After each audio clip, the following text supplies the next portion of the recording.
Good morning, everyone. A very warm welcome to all the STM dignitaries, guests, faculty members, and students present here today for the AMSC Entrepreneurship Conclave and Startup Awards 2024. Organized by our Entrepreneurship Development Cell, this is a day dedicated to celebrating innovation, leadership, and the spirit of entrepreneurship.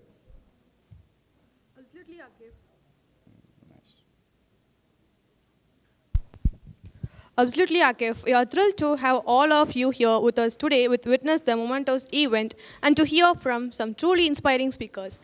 We have a wonderful lineup planned for the day with speakers who are pioneers in their field ready to share their journeys and insight expertise with us.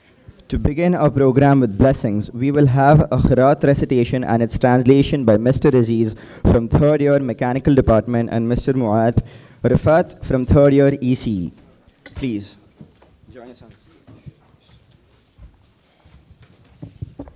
Assalamu alaikum wa rahmatullahi wa barakatuh. A'udhu billahi minash shaitanir rajim. Bismillahir rahmanir rahim. آمن الرسول بما أنزل إليه من ربه والمؤمنون كل آمن بالله وملائكته وكتبه ورسله لا نفرق بين أحد من رسله وقالوا سمعنا وأطعنا غفرانك ربنا وإليك المصير لا يكلف الله نفسا إلا وسعها لها ما كسبت وعليها ما اكتسبت ربنا لا تؤاخذنا إن نسينا أو أخطأنا ربنا تحمل علينا إصرا كما حملته على الذين من قبلنا ربنا ولا تحملنا ما لا طاقة لنا به واعف عنا واغفر لنا وارحمنا أنت مولانا فانصرنا على القوم الكافرين. The messenger firmly believes in what has been revealed to him from his Lord, and so do the believers. They all believe in Allah, His angels, His book and His messengers they proclaim. We make no distinction between any of His messenger, and they say, we hear and obey. We seek your forgiveness and our Lord, and to you alone is the final return. Allah does not require any of soul more than what it can afford. All good will be of its own benefit, and all evil will be to its own loss. The believers pray, our Lord, do not punish if we forget to make a mistake. Our Lord, do not place a burden on us like the one of you which you do on those before us. Our Lord, do not burden us with what we cannot bear. Pardon, forgive us and have mercy on us. You are our only guardian, so grant us victory over the disbelieving people. Jazakallahu khair. Assalamu alaikum wa rahmatullahi wa barakatuh. Thank you, Aziz and Muat, for those beautiful recitation. Now we'll have the Tamil Thai Valtu led by the choir team.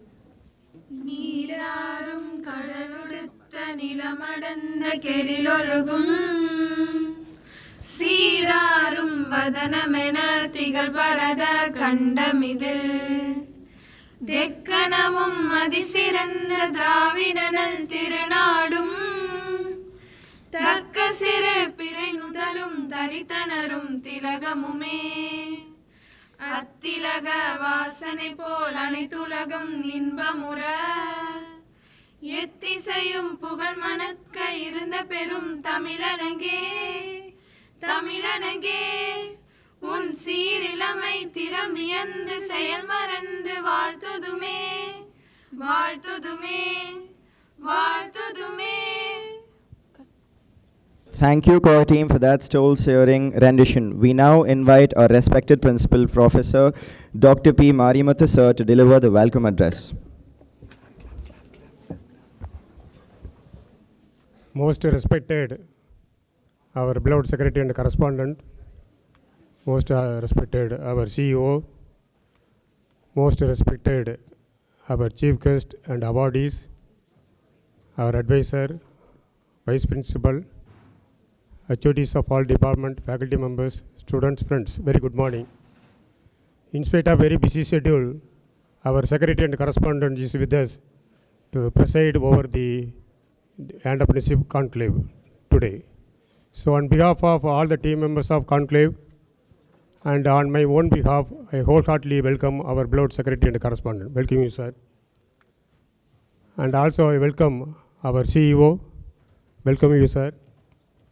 And also welcome our chief guest, Rotarian Nasser, founder Manna Foods. And also welcome Mr. Rubesh Chandrasekharan, Mr. Vijay Prem from Bhavan Cybertech Private Limited, and Mr. Sultan Rafe from Mansan Retail Private Limited, Chennai, and Dr. Minipriya Rajendran, founder and CEO, and Dr. MPR Institute, Dr. Priya Clinic and Wellness Center, Chennai, and also welcome architect Aarthi Thangavel, founder and CEO and principal architect, Haptic Architecture, Chennai, and also welcome our advisor. He is the backbone of this conclave. Without his support, nothing will be happened here on today. On behalf of all the members, I welcome our advisor, HODs, faculty members, student friends. My dear students, today is the Children's Day. On this special day, we are conducting the entrepreneurship conclave. Please grasp the opportunity because we are all having the luckiest person and they are all leading person in our country. I wish you all the happy Children's Day. Once again, welcome you all for this conclave. Thank you. Thank you, Principal Sir. We now invite our college advisor, Professor A. Mohammad Abdul Qadir Sir, for a special address. Please, sir.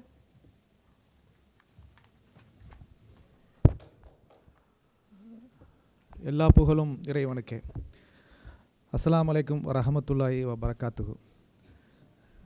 தொழில் முனைவோருக்கான இந்த ஒருங்கிணைந்த கருத்தரங்கு நிகழ்ச்சி மற்றும் விருது வழங்கும் விழா நிகழ்வினை தலைமையேற்று நடத்தி கொண்டிருக்கக்கூடிய கல்லூரியின் செயலாளர் மற்றும் தாளாளர், மதிப்புக்கும் மரியாதைக்குரிய திரு சேகு ஜமாலுதீன் அவர்கள், கல்லூரியின் முதல்வர் பேராசிரியர் மாரிமுத்து அவர்கள், துணை முதல்வர் பேராசிரியர் சதீஷ் அவர்கள், கல்லூரியின் CEO சாலிக் அவர்கள், நிகழ்ச்சியின் சிறப்பு விருந்தினர்கள், இந்த நிகழ்ச்சியுடைய ஒருங்கிணைப்பாளர் பேராசிரியர் காஜா மைதீன் அவர்கள், இந்த நிகழ்ச்சியை என்னோடு சேர்ந்து ஒருங்கிணைத்த திரு கோவிந்தன் அவர்கள், துறை தலைவர்கள், பேராசிரியர் பெருமக்கள், மாணவ மாணவிகள், உங்கள் அனைவருக்கும் என்னுடைய காலை நேர வணக்கத்தை தெரிவித்துக்கொண்டு எல்லாம் அல்ல இறைவனை வணங்கி எனது உரையை ஆரம்பம் செய்கின்றேன்.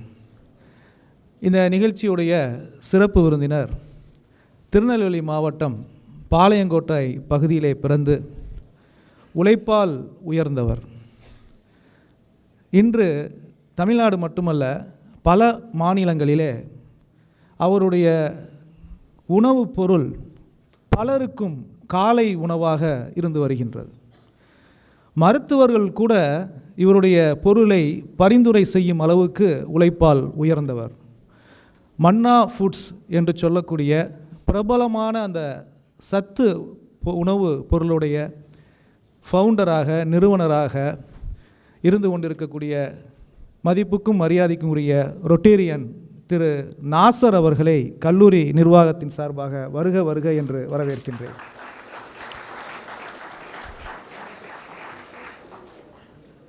இந்த நிகழ்ச்சியின் முக்கிய விருந்தினர் பவான் சைபர் டெக் நிறுவனத்துடைய அசோசியேட் வைஸ் பிரசிடெண்ட் மதிப்புக்கும் மரியாதைக்குரிய திரு ரூபேஷ் சந்திரசேகரன் அவர்களை இந்த நிகழ்ச்சிக்கு வருக வருக என்று வரவேற்கின்றேன். நேற்றைய தினம் அவருடைய நிறுவனத்திற்கு நான் சென்றிருந்தேன். மாணவர்களே, பவான் சைபர் டெக் என்ற நிறுவனம் ஒரு மிகப்பெரிய நிறுவனம். நம் நாட்டிலே ரிலையன்ஸ் என்று சொல்லக்கூடிய நிறுவனத்தை நாம் சொல்கின்றோம். அதுபோல வளைகுடா நாடுகளிலே பவான் சைபர் டெக் என்றால் அது ஒரு மிகப்பெரிய ரிலையன்ஸ் போன்ற ஒரு மிகப்பெரிய நிறுவனம். அந்த நிறுவனத்துடைய அசோசியேட் வைஸ் பிரசிடெண்ட் அவர்களும் அதே போல் சீனியர் ஹெச்ஆர் திரு பிரேம் அவர்களும் இந்த நிகழ்ச்சிக்கு வந்திருக்கின்றார்கள். ஒரு மகிழ்ச்சியான செய்தி என்னவென்றால், நம்முடைய ஃபைனல் இயர் ஸ்டூடெண்ட்ஸுக்கு கேம்பஸ் டிரைவுக்கு அவர்கள் வருவதாக உறுதியளித்திருக்கின்றார்கள் என்பதை உங்களுக்கு மகிழ்ச்சியுடன் தெரிவித்துக் கொள்கின்றேன். அது மட்டுமல்ல, இங்குள்ள பேராசிரியர்களுக்கு நிறுவனங்களில் என்ன நடந்து கொண்டிருக்கிறது என்பதை பற்றிய ஒரு கெஸ்ட் லெக்சர் ஃபேக்கல்டி டெவலப்மெண்ட் ப்ரோக்ராமும் அவருடைய நிறுவனத்தில் ஏற்பாடு செய்து தருவதாக சொல்லியிருக்கின்றார். உண்மையிலே அவருக்கு என்னுடைய நன்றியை தெரிவித்துக் கொள்கின்றேன். இந்த நிகழ்ச்சியின் மற்றொரு முக்கிய சிறப்பு விருந்தினர் திரு சுல்தான் ரிஃபாய் அவர்கள் ஒரு தன்னம்பிக்கையின் தலைமகன் என்று சொல்லலாம். தன்னுடைய உடலில் ஏற்பட்ட அந்த குறைபாடை பெரிதாக பார்க்காமல் மனதில் உள்ள குறைபாடுகள் எல்லாம் தூக்கி எறிந்து ஒரு மாற்றுத்திறனாளியாக இல்லாமல் பல இளைஞர்களுக்கு அவளுடைய வாழ்வை மாற்றும் திறனாளியாக இருந்து கொண்டிருக்கின்றார். சுல்தான் ரிஃபாய் அவருடைய சகோதரர் நம்முடைய கல்லூரியின் முன்னாள் மாணவர்.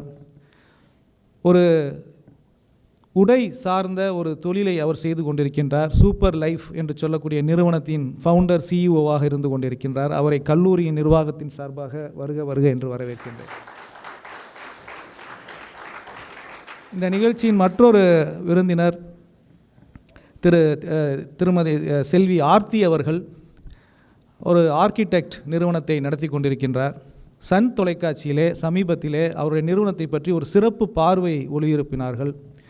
முழுக்க முழுக்க பெண்களை வைத்து அவர் நிறுவனத்தை நடத்தி கொண்டிருக்கின்றார். அவருடைய நிறுவனத்துக்கும் நான் நேற்று சென்றிருந்தேன். அவரும் நம்முடைய சிவில் இன்ஜினியரிங் மாணவர்கள், ஆர்கிடெக்ட் மாணவர்களுக்கெல்லாம் வேலைவாய்ப்பு ஏற்படுத்தி தருவதாக ஒரு மகிழ்ச்சியான செய்தியை என்னிடம் சொன்னார்கள். அவருக்கு இந்த தருணத்திலே நான் நன்றியை தெரிவித்துக் கொள்கின்றேன். இந்த நிகழ்ச்சியின் மற்றொரு முக்கிய விருந்தினர் வெகு தொலைவில் இருந்து வந்திருக்கின்றார். கன்னியாகுமரி மாவட்டத்திலிருந்து இந்த நிகழ்ச்சியில் கலந்து கொள்வதற்காக வந்திருக்கக்கூடிய டாக்டர் மினிப்பிரியா ராஜேந்திரன் அவர்கள் சமீபத்திலே தினத்தந்தி நாளிதழில் தேவதை என்று சொல்லக்கூடிய அந்த மேகசினில் இவரை பற்றிய ஒரு முழு பக்க கட்டுரை வெளிவந்துள்ளது.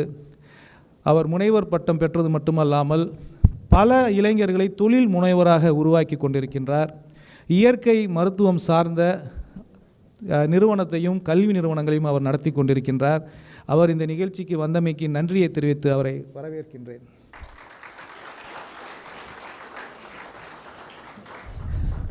இந்த நிகழ்ச்சி நடத்துவதின் நோக்கம் என்னவென்றால், நம்முடைய இந்தியாவிலே ஸ்டார்ட் அப் என்று சொல்லக்கூடிய தொழில் நிறுவனங்களை, சிறிய அளவிலான தொழில் நிறுவனங்களை உருவாக்கக்கூடிய மாணவர்களில் நம்முடைய மினிஸ்ட்ரி ஆஃப் பிளானிங் அவர்களுடைய ஆய்வு அறிக்கையின்படி ஏறத்தாழ 67% மாணவர்கள் ஸ்டார்ட் அப் என்று சொல்லக்கூடிய நிறுவனங்களை உருவாக்கக்கூடிய மாணவர்கள் இன்ஜினியரிங் பட்டதாரிகளாக இருக்கிறார்கள் என்பதை நீங்கள் எல்லாம் புரிந்து கொள்ள வேண்டும். அதே போல் போட்டித் தேர்வுகளெல்லாம் எழுதி யூபிஎஸ்சி போன்ற போட்டித் தேர்வுகளெல்லாம் எழுதி வெற்றி பெறக்கூடிய மாணவர்களில் யூபிஎஸ்சியுடைய ஆய்வு அறிக்கையின்படி 2017 2021 வரை யூபிஎஸ்சி தேர்வில் வெற்றி பெற்ற பொறியியல் மாணவர்கள் 63% மாணவர்கள் யூபிஎஸ்சி தேர்விலே வெற்றி பெற்றிருக்கின்றார்கள். அதே போல் உயர்கல்வி படிப்புகளை படிக்கக்கூடிய மாணவர்களில் பொதுவாக எம்பிஏ படிப்பை எல்லோரும் தேர்ந்தெடுத்து படிக்கக்கூடிய சூழலிலே 80% பொறியியல் மாணவர்கள் எம்பிஏ படிப்பை தேர்ந்தெடுத்து படிப்பதாக ஆய்வுகள் சொல்கின்றன. அதே போல் நிறுவனங்களில் வேலை பார்ப்பதற்கு இந்தியாவிலே இன்ஜினியரிங் சார்ந்த நிறுவனங்கள் எவ்வளவு இருக்கின்றன என்று நாம் இந்தியாவின் அறிக்கையெல்லாம் எடுத்து பார்க்கும்போது இந்திய நிறுவனங்களும் வெளிநாட்டு நிறுவனங்களும் சேர்ந்து 70% தொழில் நிறுவனங்கள் பொறியியல் துறை சார்ந்தவையாக இருக்கின்றன. எனவே உயர்கல்வி படிப்புகளிலே அதிகமான வாய்ப்புகளும் வசதிகளும் உள்ள ஒரே படிப்பு இன்ஜினியரிங் படிப்பாக பார்க்கப்படுகின்றது. சமீபத்திலே நம்மளுடைய கல்லூரியிலே இறுதியாண்டு மாணவர்களுக்காக இதெல்லாம் வாய்ப்புகள் இருக்கின்றன, நீங்கள் எந்த வாய்ப்புகளை நீங்கள் தேர்ந்தெடுக்க வேண்டும் என்று ஏற்படுத்துவதற்காக ஒரு அப்ளிகேஷன் ஃபார்ம் பிளேஸ்மெண்ட் டிபார்ட்மெண்ட் சார்பாக தரப்பட்டது. அந்த ஃபார்மை மாணவர்கள் எல்லாம் பூர்த்தி செய்து சமர்ப்பித்திருந்தார்கள். அந்த பூர்த்தி செய்த ஃபார்மை நாங்கள் பார்க்கும்போது ஏறத்தாழ 50%க்கும் மேற்பட்ட மாணவர்கள் 3க்கும் மேற்பட்ட துறைகளில் பணிபுரிய விருப்பம் தெரிவித்து அந்த இதை டிக் செய்திருந்தார்கள். 20%க்கு மேற்பட்ட மாணவர்கள் எல்லா துறைகளிலும் நாங்கள் பணியாற்றுவோம் என்று டிக் இருந்தார்கள். இவற்றை பார்க்கும்போது மாணவர்களுக்கு ஒரு சரியான புரிதல் இல்லை என்பதை எங்களால் தெரிந்து கொள்ள முடிந்தது. இந்த புரிதலை ஏற்படுத்த வேண்டும். ஏதாவது ஒரு துறையை தேர்ந்தெடுத்து அந்த துறையிலே ஒரு இலக்கை தீர்மானித்து நீங்கள் படிக்கும்போதே இலக்கை தீர்மானித்து செயல்பட்டால்தான் அந்த துறையில் உங்களால் வெற்றி பெற முடியும். எனவே இது உங்களுடைய தவறு அல்ல, உங்களுக்கு புரிதலை ஏற்படுத்த வேண்டும் என்ற நோக்கத்தில் தான் இந்த ஸ்டார்ட் அப் என்று சொல்லக்கூடிய இந்த நிகழ்ச்சியை ஏற்பாடு செய்து நடத்தி கொண்டிருக்கின்றோம். இந்த துறையிலே வெற்றி பெற்ற ஆளுமைகள் எல்லாம் உங்களிடம் இதை பற்றியான விஷயங்களை உங்களுடன் பகிர்ந்து கொள்வார்கள். இந்த நிகழ்ச்சி பல இடங்களில் நடக்கின்றது.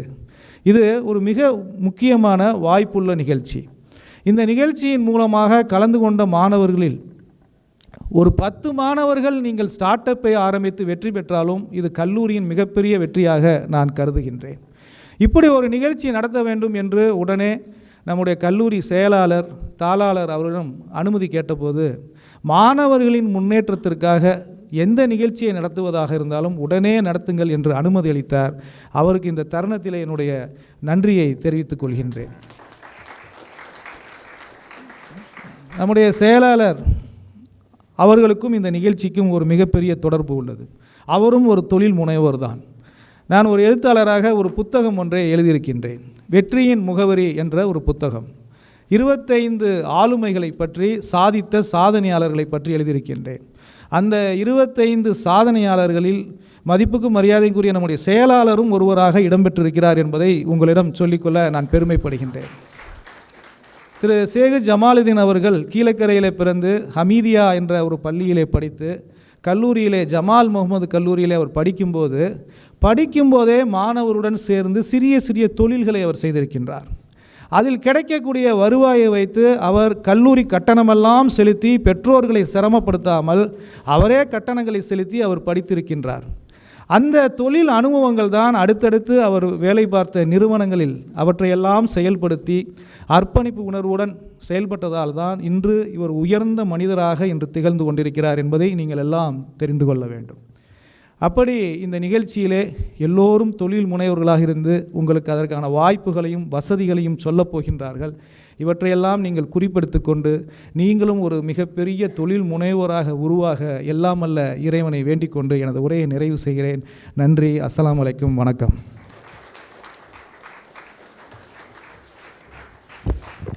Thank you, Khadir sir, for those insightful words. Next, we are honored to invite our Vice Principal, Dr. S. Satish sir, to the stage to share a few words with us.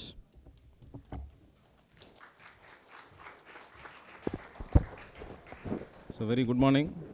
So it's my honor and privilege to welcome all the honorable speakers, our respected secretary and correspondent, our respected CEO sir, our respected principal sir, advisor, Mr. Abdul Qadir sir, Mohammad Abdul Qadir sir, heads of all the departments, and the faculty coordinator of this program, Mr. Khaja Moidin sir, faculty members and all the students who are gathered here for this Entrepreneurship Development Conclave 2024. So I am very glad to say that this is the first time we are organizing this kind of event. So for this I would like to thank our respected advisor sir for organizing this event. Thank you very much sir. And you all know that I am sure that you are aware of the fact that India is ranking second among the entrepreneurs globally. And you would have heard about outcome-based education. So initially, while we were graduated from several universities, that is during the 2001 to 2014. So we don't have awareness about OB, that is outcome-based education. So in outcome-based education, so AICT, it was under AICT since 2015. During that time, the AICT has insisted all the students to undergo startup. So based on that, AICT has insisted all the institutions to organize various startup in their institution. And we ourselves used to update the status of the startups for each and every academic year in the portal of AICT. So recently in our institution, nearly 3 startups have been came up due to this. And I would like to congratulate all the 3 teams for creating this startup. And further on, so if you want to flourish in life, the most important thing is, apart from learning, you should know what is happening in and around the world. So accordingly, you should develop or you should self-learn in such a way that, so apart from academics, you should start a new industry. So that can be possible only if you are attending this kind of conclave. So as I already told, we don't have any opportunity to attend this kind of event. So I am insisting all of you to grab this opportunity and perform well. I hope that this event would result in almost 10% of students as an entrepreneur. I hope that this will happen in the near future, maybe after 2 or 3 years. And I also advise all the students to have an effective interaction with the eminent speakers. And after this program, even if they are leaving home, you should have a contact with all these eminent speakers, and you will surely emerge as an entrepreneur in the near future. So with these few words, once again I welcome you all and I wish you all the best. Thank you. Thank you, Dr. Satish sir, for your inspiring message. It is now a privilege to invite Al-Hajj S. Segu Jamaldeen sir, Secretary and Correspondent, to deliver the presidential. Please, sir.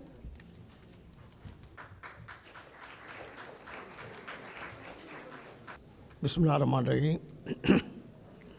அல்ஹம்துலில்லாஹ், ஏற்கனவே 1 மணி நேரம் லேட்டாக போயிட்டுருக்குது.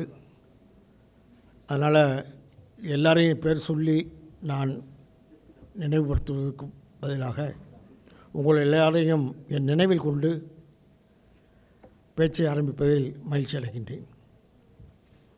அன்பானவர்களே, நமது கல்லூரியில் நமது மாணவர்களுக்கு எந்த நல்லது நடக்கின்றதோ அதெல்லாம் எனக்கு மனதிற்கு மிக சந்தோஷத்தை அளிக்கக்கூடியதாக இருக்கும். எவ்வளோ ரூபாய்கள் முதலீடு பட்டதற்கு நிச்சயமாக மனதில் ஒரு சந்தோஷம் இருக்கும். இன்று என்டர்பிரனர்ஷிப்பை பற்றி சொன்னார்கள். அதுபோல் மாணவர்கள் ஒன்லி வேலைக்கு தான் போகணும்னு நினைக்காதீங்க. உங்கள்கிட்டையும் திறமை இருக்குது. நீங்கள் ஒரு 10 பேருக்கு, 20 பேருக்கு, 50 பேருக்கு இப்படி வேலை கொடுக்கக்கூடிய வாய்ப்புகளையும் நீங்கள் பெற முடியும் என்பதற்கு சான்றாக நமது மாணவர் ஆதில் அவர்கள் கூட கம்பெனி, அவர் இன்னும் வேலைக்கு போகல, கண்டினியூட்டாக கம்பெனி வைத்து இப்போ ஏறத்தாழ ஒரு 20-25 பேர் வேலையில் இருக்கின்றார்கள். மேலும் நமது கல்லூரி மாணவர்களே அது 5-6 பேர் வேலை பார்க்குறாங்கன்னு நினைக்கிறேன். ஆமாம், கண்டிப்பாக. அதை எப்போ வருஷம் அவர் 2 பேருக்கு 3 பேருக்கு ஒரு இது கொடுப்பார். இந்த மாதிரி நீங்களும் ஆரம்பித்து நீங்கள் செய்யலாம். அந்த மாதிரி வந்துட்டு எப்படி பண்ணணுங்கிற ஐடியாக்களை நீங்கள் வந்துட்டு பெற்றுக்கொள்ளுங்கள். எனக்கு தெரிந்த ஒரு நண்பர் வந்துட்டு இந்த ஊது அத்தர் இருக்குதா, அந்த அத்தர் வந்துட்டு கிட்டத்தட்ட இந்தியாவிலேருந்து ஒரு வருஷத்துக்கு 10,000 கோடிக்கு மேலே இதாகுது. எக்ஸ்போர்ட் ஆகுது. அந்த ஊதுவத்தரை வந்துட்டு அவர் பண்ணுறதில் 1000 கோடி ரூபாய்க்கு மேலே அவர் டேனம் கொஞ்சம் சின்னதாக ஆரம்பித்தார். ஊரில் வந்துட்டு நான் இப்போ சமீபத்தில் பார்த்தேன், டிகிரி படித்தவர் தான், பிஇ படித்தவர் தான், மண்புழு உரம் தயாரிக்கக்கூடிய உர ஃபேக்ட்ரி வச்சுருந்தார். காக்கா ஒரு நாளைக்கு ஒரு மாதத்துக்கு 5 லட்ச ரூபா எனக்கு கிடைக்கிது அப்படின்றார். பார்க்குறதுக்கு மண்புழு. அந்த உர ஃபேக்ட்ரி அவருக்கு ஆர்டர் கொடுக்குறதுக்கு அவர் முடியல, அந்தளவிற்கு அவருடைய இது. இப்படி எத்தனையோ கம்பெனிகள் இருக்கின்றது. இன்னொரு கோயம்புத்தூருக்கு நான் சென்றிருக்கும் பொழுது ஆலிவ் ஆயில் பேரலாக வாங்கி அதை சிறு பாட்டில்களில் இது பண்ணி அந்த சிறு பாட்டில்களில் விற்கிறாரு. 1000 ரூபா 800 ரூபா இந்த மாதிரி இதில் நல்ல ஆர்டர் இருந்துக்கிட்டே இருக்குது. இந்த மாதிரி இதுகளை நாலேஜுகளை நீங்கள் பெற்றுக்கொண்டீர்கள் என்றால் நிச்சயமாக உங்களுடைய வாழ்க்கையில் ஒரு ஆளுக்காக நாம் எதிர்பார்த்து கொண்டிருக்க வேண்டியது இல்லை. இன்று இவர்கள் எல்லாம் வேலையில் இருக்காமல் மற்றவர்களை எதிர்பார்க்காமல் தானாகவே எல்லோரும் தன்னுடைய கம்பெனியில் ஆரம்பித்து பல பேருக்கு வேலை கொடுத்து கொண்டிருக்கிறார்கள். நீங்களும் இதுபோல் வேலை கொடுக்கக்கூடியவர்களாக வர வேண்டும் என்று வல்ல இறைவனுடைய துவா கேட்டவனாக என்னுடைய பேச்சுக்கு திரையிடுகின்றேன். நன்றி. அஸ்ஸலாமு அலைக்கும் ரஹ்மத்துல்லாஹி வ பரகாத்துஹு.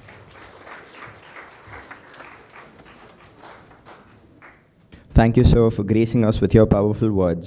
We would now like to proceed with the felicitation ceremony where we will present mementos to our distinguished guests. We would like Jamaluddin, sir, to distinguish the guests with the rewards.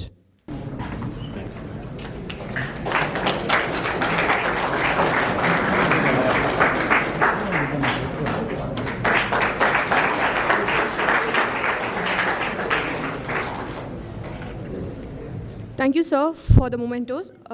I would like to invite Mr. Fahim from 4th year CSC to talk some about with us.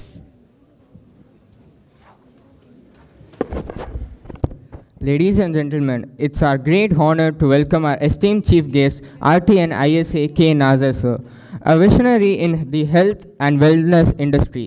Mr. Nazar is the founder and driving force behind Manna Foods, one of India's leading brands in health food manufactured by Southern Health Foods Private Limited. Mr. Nazar is known not only for his expertise in creating high-quality health and millet-based products, but also for his unwavering commitment to nurturing and mentoring young entrepreneurs. His impact extends beyond his brand as he actively invests in advises multiple startups, sharing his vast knowledge of FMCG industries. Today, we are privileged to have Mr. Nazar share his insights on building sustainable brands and guiding new age entrepreneurs. Thank you, Mr. Fahim. We now invite Mr. ISA K. Nazar to deliver the inaugural address. Please, sir. Alim, Muhammad Salia College Engineering. இன்று நடத்தி கொண்டிருக்கிற இந்த தொழில் முனைவோருக்கான ஒரு கருத்தரங்கை, இந்த கருத்தரங்கில் கலந்து கொண்டு என்னுடைய கருத்துக்களையும் பகிர்ந்து கொள்ளக்கூடிய வாய்ப்பளித்த இந்த கல்லூரி தாளாளர், கல்லூரியினுடைய ஆலோசகர், கல்லூரியினுடைய முதல்வர், துணை முதல்வர் உள்ளிட்ட உங்கள் அனைவருக்கும் என்னுடைய வாழ்த்துக்களையும் பாராட்டுதல்களையும் தெரிவித்துக் கொள்கிறேன். இந்த மாதிரி ஒரு விழா தொழில் முனைவோருக்கான பாராட்டுகளையும் ஸ்டார்ட் அப் அப்படிங்கிற ஒரு கான்செப்ட் இன்றைக்கு வளர்ந்து கொண்டிருப்பதால் எங்கள் மாணவர்களுக்கு நீங்கள் அறிமுகம் செய்கிற ஒரு விழாவாகவும் இதை ஏற்பாடு செய்திருக்கிறோம், நீங்கள் வரணும் அப்படின்னு சொல்லிட்டு நம்முடைய அட்வைசர் முகமது அப்துல் காதர் அவர்கள் என்னை சந்திக்கும்போது சொன்னாங்க. இங்கே வந்ததுக்கப்புறம் நம்முடைய தாளாளர் அவர்களோடு பேசி கொண்டு இருக்கும்போது இந்த கல்லூரியினுடைய வளர்ச்சியை பற்றியும், கல்லூரி இன்றைக்கு எந்த நிலையிலே பயணம் செய்து கொண்டிருக்கிறது என்கிறத பற்றியும் ரொம்ப அழகாக விளக்குனாங்க. இந்த மேடைக்கு வந்ததுக்கப்புறம் இங்கே தொழில் முனைவோரில் சாதித்தவர்கள், சாதனையாளர்கள், வெற்றியாளர்கள் இவர்களை அழைத்து இந்த கல்லூரியின் சார்பாக அவர்களை பாராட்டுகிற ஒரு விழாவாகவும் இது ஏற்பாடு செய்திருக்கிறார்கள் என்பதை தெரிந்து கொண்டோம். ஏன்னா இன்றைக்கு மாறிக்கொண்டிருக்கிற சூழ்நிலையில் எல்லா விஷயங்களும் மாறிக்கொண்டு இருக்கு. தொழில் நடத்துபவர்கள் வேறு வேறு டெக்னாலஜிஸை அடாப்ட் பண்ணால் தான் இன்றைக்கி தொழில் நடத்த முடியுங்கிற நிலவரம். இதை போன்ற கல்வி நிறுவனங்கள் கூட வெறும் அகடமிக் விஷயங்களில் மட்டும் கான்சன்ட்ரேட் பண்ணாமல் நான் அகடமிக் விஷயங்களையும் இன்றைக்கி கான்சன்ட்ரேட் பண்ணால் தான் அந்த இன்ஸ்டிடியூஷன் வந்து அப்போது அந்த மாதிரி ஒரு சூழ்நிலை வந்திருக்கு. ஏன்னா இன்றைக்கு நடந்து கொண்டிருக்கிற உலகத்திலே நடந்து கொண்டிருக்கிற மாற்றங்கள், குறிப்பாக இந்தியாவிலே, மிக குறிப்பாக தமிழகத்திலே நடந்து கொண்டிருக்கிற ஒரு எழுச்சிமிக்க மாற்றங்களில் வந்து அதோடு சேர்ந்து வந்து அந்த வேகத்தோடு நம்மளும் பயணம் பண்ணணும். இல்லைன்னா நம்ம வந்து அவுடேட்டட் ஆகிடுவோம். அந்த பயணங்களில் முக்கியமான விஷயங்கள் என்ன அப்படின்னு கேட்டிங்கன்னா, இன்றைக்கு வந்து அகடமிக் சர்டிஃபிகேஷன், அகடமிக் பிரில்லியன்ஸ். நான் வந்து ஒரு காலேஜில் படிக்கிறேன், என்ன படிக்கிறேன், எந்த ஒரு கோர்ஸ் படித்தாலும் கூட நான் வந்து சூப்பர் பிரில்லியண்ட்டாக இருக்கேன், 95%, 98%, 99% வாங்குகிறேன், 100% கூட வாங்குகிறேன். இன்றைக்கு நமக்கு முன்னால் இருக்கிற மிகப்பெரிய கேள்வி என்னென்னா, அந்த academic brilliance alone does that guarantee my success in life அப்படின்னு கேட்டால் அது ஒரு பெரிய கேள்விக்குறி. அப்படின்னு தான் இன்றைக்கு உள்ள சமூகம் மாறிக்கொண்டு இருக்கிறது. சுருக்கமாக சொல்லணுன்னா நேரம் இல்லை, அதனால் சுருக்கமாக சொல்லணுன்னா, இந்த அகடமிக் பிரில்லியன்ஸோடு சேர்ந்து மற்ற நிறைய லைஃப் ஸ்டைல் விஷயங்களை நம்ம படிச்சுக்க வேண்டியிருக்கு. அதுக்கு தனியாக போய் படிக்க முடியாதுங்கிறதுனால இந்த கல்லூரியில் படித்து கொண்டிருக்கிற காலத்திலேயே அதை நம்ம வளர்த்துக்கணும். அது வளர்த்துக்கலன்னு சொன்னால் நம்ம we will be lagging behind as an individual, as an engineer, as an architect, or as an institution, or a professional. எல்லாமே வளர்ந்து இன்றைக்கி வேகமாக மாறிக்கொண்டிருக்கிறதுனால, அப்போ இந்த மாறிக்கொண்டிருக்கிற சூழ்நிலையில் இந்த கல்லூரியிலே படிக்கிற மாணவர்களுக்கு ஒரு தொழில் முனைவோருக்குண்டான சில அடிப்படை விஷயங்களை அறிமுகப்படுத்த வேண்டும் என்கின்ற முனைப்பில் இந்த கருத்தரங்கம் ஏற்பாடு செய்யப்பட்டிருக்கிறது. அதற்கு நான் முதலிலே இந்த கல்லூரி, இந்த ஆர்கனைசர்ஸுக்கு என்னுடைய நன்றிகளை தெரிவித்துக் கொள்கிறேன். காரணம் என்னென்னா, நான் முதலே சொன்ன மாதிரி நல்ல பிரமாதமாக படிக்கிறவங்க எல்லாருமே வந்து வாழ்க்கையில் ஜெயிச்சிருக்காங்கன்னு சொல்ல முடியாது. ஆனால் சாதாரணமாக படித்து நிறைய சாதனைகள் பண்ணவங்க இருக்காங்க. படிக்காமலே சாதனை பண்ணவங்கள பல பேர் தெரியும். ஆனால் அதெல்லாம் வந்து exception can never be a rule. So அதனால் வந்து படிப்பில் சாராத சில திறமைகளும் இணைந்து வளர்த்துக்கொள்ள போது ஒரு முழுமையான மனிதராக, வெற்றியாளராக நாம் மாற முடியும்.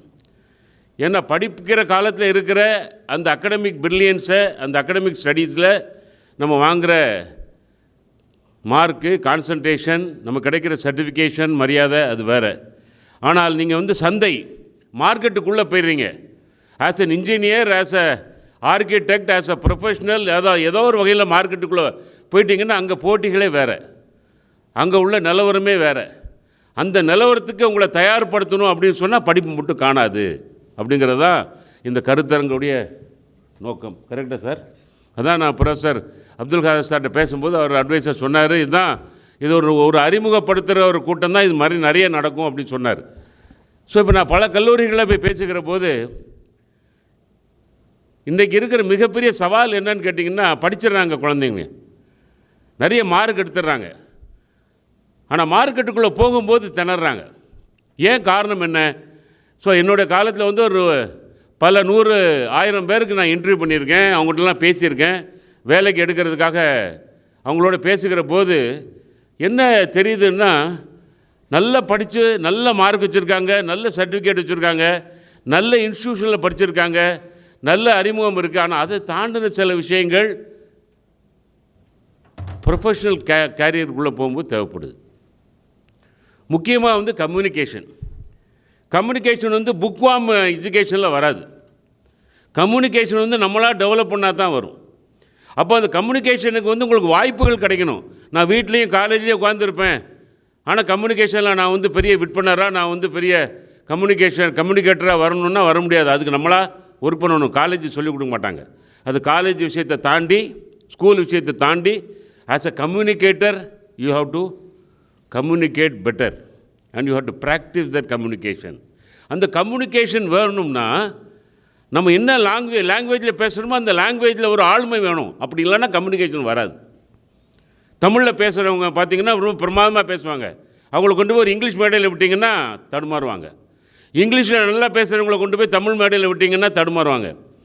ஸோ அப்போ ஆளுமை வேணும் அப்படின்னு சொன்னால் என்ன விஷயத்துக்கு நீங்கள் பேசுகிறீங்களோ, அது மொழி சார்ந்த விஷயமா இருக்கலாம், தொழில் சார்ந்த விஷயமா இருக்கலாம், எல்லாத்துக்குமே அடிப்படை என்னன்னு கேட்டிங்கன்னா communication. How you communicate. So இந்த கம்யூனிகேஷனில் வந்து ஒரு பேசிக் விஷயம் என்ன அப்படின்னு கேட்டிங்கன்னா, whatever I speak today on the mic, I don't expect you to carry. That's not the communication. What you understand from my communication is my communication. So communication is the perception. Communication is the receiving end, not on the talking end.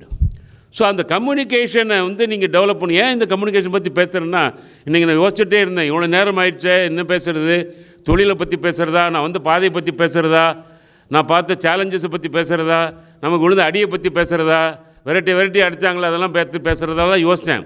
ஆனால் ஏதாவது ஒரு பாயிண்ட்டை பிடிச்சிக்கிட்டு அதை மட்டும் உங்களுக்கு பேசுவோம், ஏன்னா டைம் இல்லை அப்படிங்கிறதுனால, சீக்கிரம் முடிக்கணுங்கிறதுனால, இந்த communication is the mother of all success.